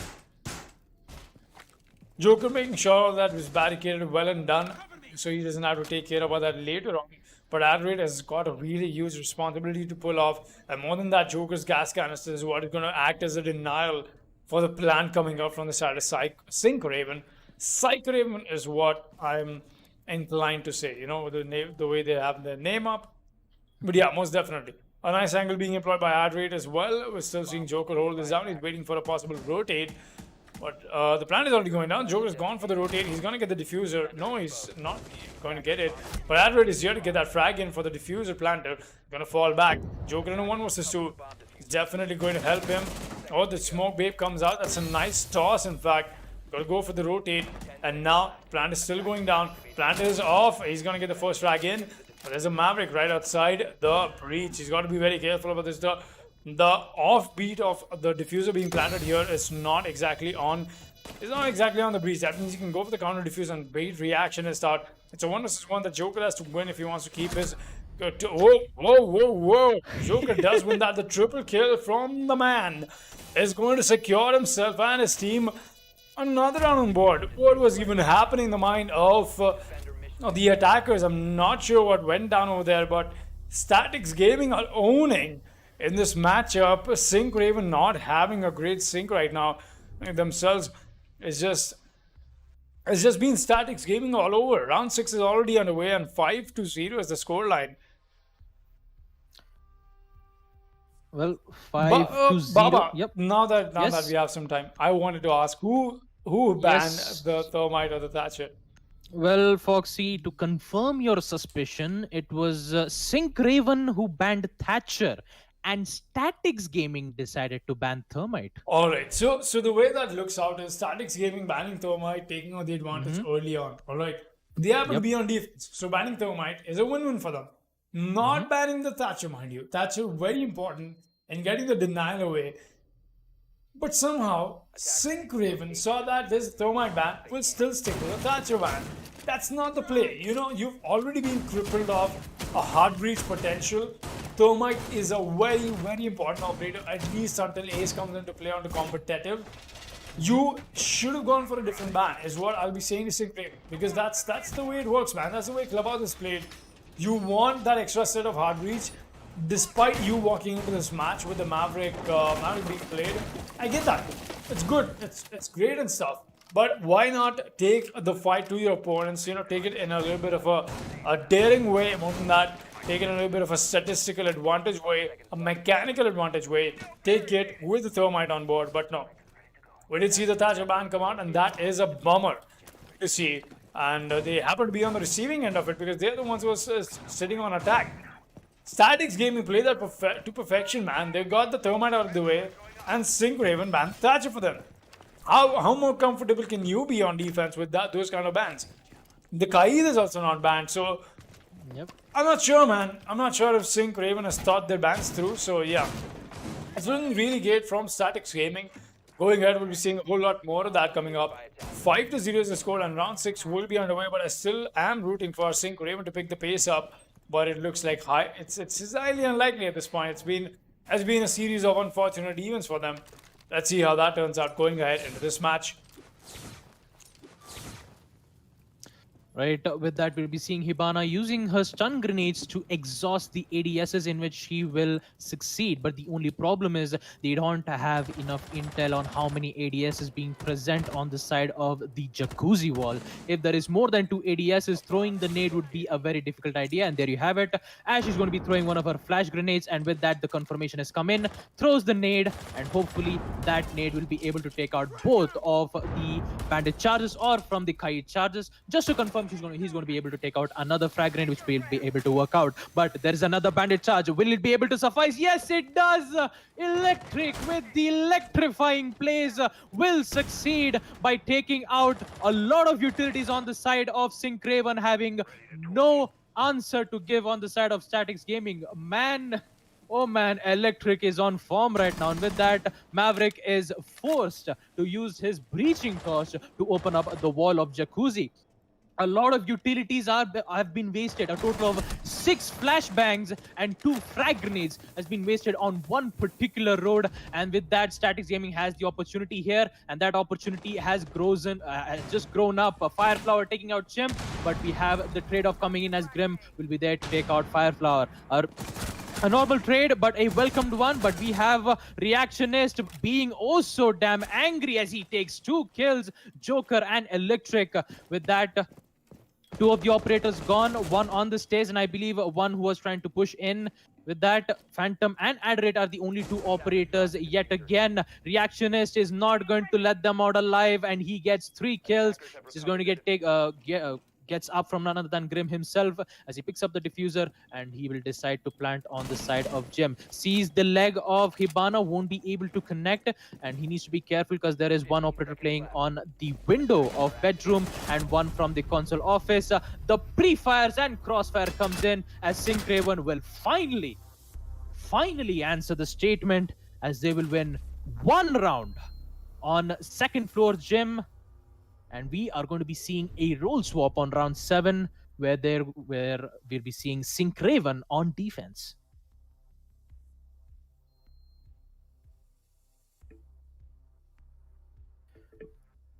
Well, with that, round 7 is up in play, and just like I told you, ladies and gents, Psync Raven is going to be defending, and they are confident enough to be defending on Basement Church and Arsenal Room. With that, I mean, for a moment there, I thought Drunken Disorder decides to pick up a castle instead, but a 6 pick from a Pulse would be quite effective, because on Basement Church, you still have those kitchen on the room of kitchen, in which there is always a Pulse playing on the side of supply room. Sorry, not supply room, it is Arsenal Room. My apologies. Sometimes I do get confused of Arsenal Room and supply room, but hopefully I will eventually get this out clear. Yep, as I was saying, Pulse playing from the Arsenal Room plays a vital role when it comes to his cardiac sensors, and there is a higher possibility in which he can be able to take out 2 to 3 attackers on the side of kitchen, which gives them a higher possibility of him picking on the side of Basement Church. With that, let's remind you guys that Static Gaming is 2 rounds away to winning the map on Clubhouse, and Psync Raven needs to get back up on form, because one little mistake that Psync Raven does, Staticz Gaming will take hold of that opportunity, and they will never get that opportunity yet again. Reinforcements needs to be careful, because stock hatch, bar hatch and kitchen hatch are the most important places where the defenders needs to reinforce on, because if they don't, there is a high possibility where the attackers might use that opportunity and go for a rush. I mean, it's quite interesting to see, because in the recent 4 matches that we've seen, we haven't seen quite a lot of aggressive plays coming in on the side of attackers. We did see a lot of aggressive plays coming in on the side of defenders, but we'll see how Staticz Gaming will look onto it. Will they go more of like an aggressive play style, or are they just thinking of going slow and methodical? Well, a Chimp playing on the side of the CCTV room, and we believe a trick is up in play, as Reactionist is going to be using his Electro Claws to deny the plant. Still, they haven't arrived on the kitchen just yet, because you can still counter it by not getting into the kitchen with the Excaros pellet. C4 being tossed out from Reactionist. He's not going to be able to use it just yet. He's just waiting for the confirmation of the Pulse, where if the attackers come in at one teeny tiny little step, and they will be blown to smithereens. Tunnel's position has been compromised, because there is Sophia playing, as she is going to be opening up the walls to provide a lot of tension and problems for Psync Raven to hold on to, but Reactionist will take it covered, taking out Electric, the guy who was fragging quite a lot. He'll be having a lot of problems on the side on attack. Frag grenade coming right up on the side of kitchen. won't be able to connect that much, and we see a spawn pick coming in on the side of tunnel to hopefully take one or two operators out by surprise. We still have a lot of angle being placed, especially Phantom holding the hallway just to make sure that they won't be able to flank on the side of kitchen. Pulse taking out the drones, which will give the position compromising as he rotates back, doesn't see a player on the side of tunnels, but he is lucky to be alive. Drunken Disorder being oh so damn lucky, goes for the pre-fires yet again to try to take out Reactionist, but they are just safe for now. A lot of pre-fires coming in on the side of the bar as we see Jaeger playing on the side of the pool table. Just to keep that in reminder that the diffuser is dropped on the side of kitchen and they only have 25 seconds left. They have to pick up the diffuser, go and execute on the side of the arsenal, in which they are going to do right about now. Push is coming in. Reactionist gets another kill, taking out Fireflower. He actually gets the third. Will he be able to get the fourth? Yes, he will. He's just waiting for the fifth, and just like that, Grim will be able to take out the final kill as Psync Raven will answer back on defense, where they win round 7 on Basement Church.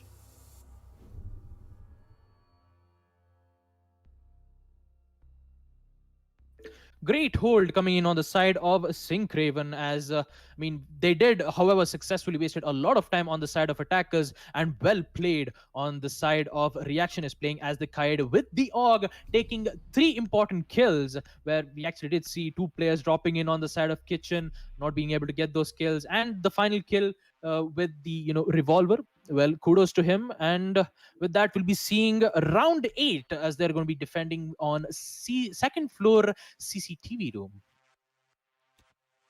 It's quite the play from the side of the Reactionist, making up for that failed clutch moment that he had on 1 versus 1 against the Smoke, but definitely will be expecting a whole lot more from him going ahead into this match. We've got ourselves Dirge playing the Bandit this time around. Chimp will be on the mute. There's no smoke being employed this time around from Psync Raven though, but I really like the fact that they're stopping Staticz Gaming from taking this to match point, and a possible comeback is definitely in the books. 3 rounds are not so far away, man. Honestly, they are not. When you happen to be on Clubber than on defense, you can definitely make that up. And I would love to see a possible comeback coming in for the side of Psync Ravens. But is Staticz Gaming prepared enough for taking this to match point and sealing the D for themselves? We'll find that out in just a bit. Round 8 will be underway. I'll take a little bit of a moment to read what round it is, because from this distance, without my spectacles, I really cannot see what my screen is. There's little names and stuff. I'll take a moment to get my spectacals while Baba, please take the mic for me. Well, absolutely, Foxy. Round 8, Staticz Gaming in the lead, and Psync Raven they're just trying to make this comeback possible by winning 2 rounds on defense. All they need is win those rounds back again, equalize the round to hopefully take out Staticz Gaming by surprise here. Joker having the diffuser in hand. We're going to be seeing Chimp using the melee holes to make a lot of angles to confuse the attackers, to make sure to confuse the defenders, just to see if the angles, just to make sure the angles won't be able to take out as best as they can here. Zofia using the drone, and I believe he actually spots Jaeger playing on the side of Bar, so she's just patiently waiting, but still needs to be careful on that run out right from behind. One barricade being meleeed from Jaeger, and I believe Electric doesn't actually see it. I believe he's just staying on the side of pool table, just waiting for the opportunity for the attackers to come in. There you go. The position from Electric has been compromised as he he shoots his M762 primary weapon. So to draw it out yet again, won't be able to find anything just yet. Joker, on the other hand, I believe he is right upstairs opening up. No, he's not upstairs. He is at the garage wall opening up the walls of Motorcycle Garage. Meanwhile, we see a Sledge already prepping up as he opens up the soft breaches, and Hibana is going to be using her second exothermic charges to open up the proper wall so that she can be able to get inside, plant at default, and hopefully no problems should be availed. But when it comes to problems, you need to be careful that there is one specific operator not playing on the stock, and Fireflower will take care of that situation on the garage catwalk, taking out Grim. But the problem is still at large on the side of the defenders. Two of the operators are down. Make it make it three operators, as three of the operators on the side of defense are down as they proceed to plant the diffuser, not on default but near the walls of CCTV, which could give them the opportunity to do so. And with that, it is a 1v4 situation on the side of Drunken Disorder, with a lot of HP going down, and he has nothing, absolutely nothing to counter the attacks coming in on the side of Staticz Gaming, as they will win round 8 on second floor CCTV room. And we will be proceeding to now round 9 as Staticz Gaming is on match point.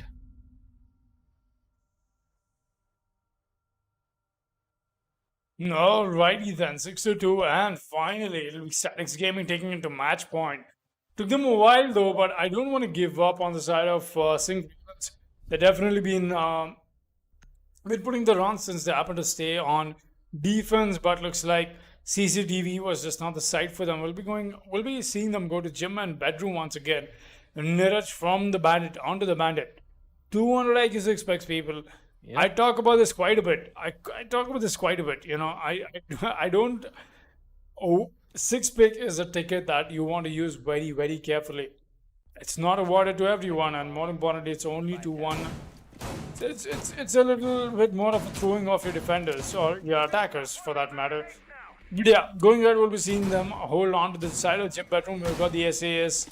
Only one of the SAS. Interesting. We got the mute only. We got Niraj on the Bandit. We just talked about our Drunken Disorder will be on the Jaeger. We got the Wamai being employed as well. I'm not sure the right operator pick, basing off of what Staticz Gaming is playing, but I don't blame them, man. Look at the projectiles influence that we're getting to see from the side of Staticz. They've got the Maverick with the nades. They've got the fire. They've got the Sledge with the nades. They've got the Zofia with the projectiles. They've got Phantom with the Capita bolts. Only Advent is for stun grenades. And that is funny, man.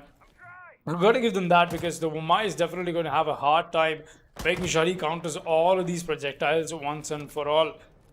What is he going to be playing? He's going to be playing all the way inside cash. That means that gives him, in fact, a little bit more of a hard time. He's running the AUG. I like it. My man, Grim. Having a great gun. He's got to make sure he makes the best out of it as well.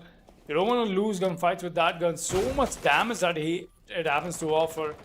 Niraj trying to go for this Bandit trick over here. He's got to be very careful. The Maverick trick is what is being expected from the side of Joker as well. While the Hibana will be going for the possible breach. Adorate will be playing the Hibana. And in fact, we've actually seen Adorate clutch with the Hibana on the same map as well before in one of the season's qualifiers. But for now, we'll just be seeing him getting that a little doorway leeway open for himself.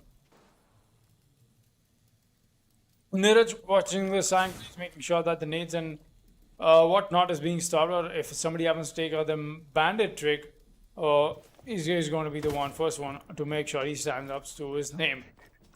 We'll be seeing Fireflower make his way in. He's got the mute charge first, and that's why. Wait, is that a Nitro Cell that I'm hearing out? Was that from down below? Where did that come from? Or where's that Nitro Cell going off? I heard somebody say Nitro placed. But anyways, that's just the operator dialogues. We're seeing the Bandit fall back. He's not got a reinforcement here either. That is a huge bummer, man. You've got to reinforce this area so that you have a bit of a safe taking for yourselves. The Bandit, the Maverick trick is happening from his left side. Meanwhile, Chip is going to start things off. Chip getting the first frag. Does not get the second. Adred is going to be the one to win that gunfight. At least for now, he's going to get the first frag in, while the Wamai has gone for the drop down under the hatch. And that gives so much more room for him to work around this. But no, Joker is getting tagged on by the Bandit. He's just trying to get the wall open. That's all the Maverick's trying to do, making sure that the entryway for himself on the side is being established while the push-up from Grim is happening. He's on the flank here. Might as well be able to catch Hibana off guard, but the Hibana is already pushed up onto the side of construction. That is very interesting. The way it looks like, Grim has definitely got to make the push happen. He's going to get the first drone in, makes the push as well, trying to find whatever he can, but I'm not sure if he's able to do that correctly or not. There you go, he's just gonna fall back. The push-up has happened, but the Kappa Tower is gonna win that first fight. But he gets shut down. No, he won't get shut down. Oh, finally, yes, he will. The Castle Leader to shine in, but the reflex is right back in from the Hibana. That's a very nice kill for Adderate. It's 3 versus 2, not in the favor of the defense. First strike is in. I see he get off the board. The second one is here on the main stage as well, but Adderate won't be quick enough to refrag onto it. And now that's the Mike converting it into 1 versus 2. Grim once again, the man is left in a clutch position. Goes for the peak, and the window is being watched. No, the Maverick is not looking at it. He finally gets it. Staticz Gaming will be finishing this matchup here. They'll be taking the match point into their advantage, and more than that, they'll be winning this match. What a flick from Joker. Look at that price, man. Dude, you stop gotta being the manager anymore. Really well played. Staticz Gaming taking this match out of it with a very well-deserved MVP as well. As we'll be taking a quick look at the scoreboard before we cement their victory. 7-2, a very good victory indeed. Adderate with 10 frags, Electric on 8, Joker on 7, Firefly on 8 as well, Phantom on 4. Quite the play we got to see from them today. And that is something we are all here to watch. Any closing thoughts, Baba, before we happen to having to shut down today's stream of 4 matches that we got to witness today? Anything you have to say about that? Well played. There we go. Classic Baba. Well played, everybody who happened to play today. But that is only the day 3. That means the round 2 of qualifiers done and dusted. We will be meeting you tomorrow with the round 3 of the qualifiers. That means every single match is going to go up close, because whoever happens to win in round 4 will get themselves a spot in Division 3. That's right. There are 5 spots up for the taking in Division 3 for the WD Black, the Esports Club League right now, and that was amazingly well done. Going there, we'll be seeing what kind of action holds for us. But for now, that'll be it from me and Baba Gusta for tonight. And just making sure that all of you guys are having a great day watching these streams. Make sure you tune in tomorrow as well and follow the Esports Club on social media, that is Instagram and Facebook, to be very, very well updated with the scores and the schedules of what is coming up, what is going down, and all of that. We'll be seeing you guys tomorrow with the day 4 of the qualifiers and with the round 3 as well. Thank you everybody for joining in. Thank you, Baba Gusta. It was a pleasure casting with you. We'll be seeing you guys. Feelings mutual, Foxy. Thank you very much, Baba. We'll be seeing you guys tomorrow. Have a good night. Get some popcorn for tomorrow because round 3 will be underway. See you soon.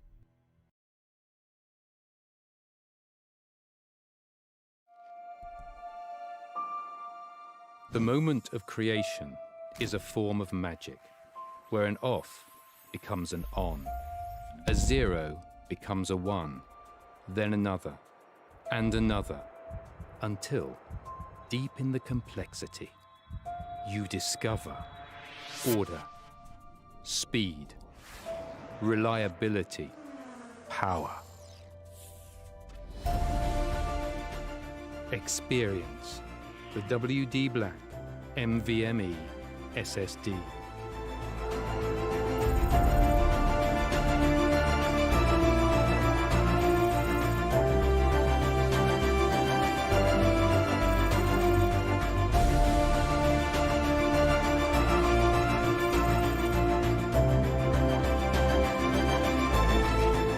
Fueled by darkness. Level up to NVMe SSD performance.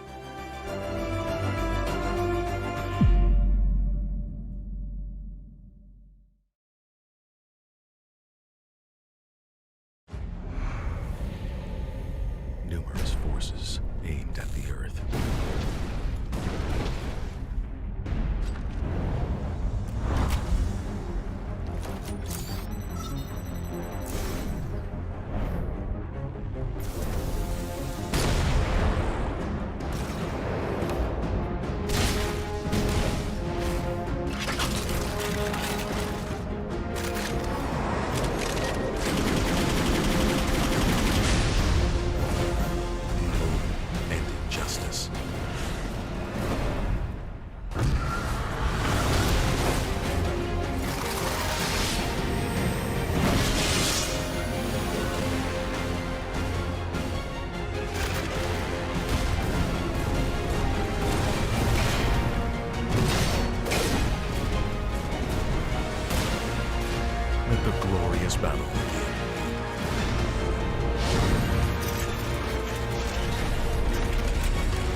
Ultragear Gaming Monitor.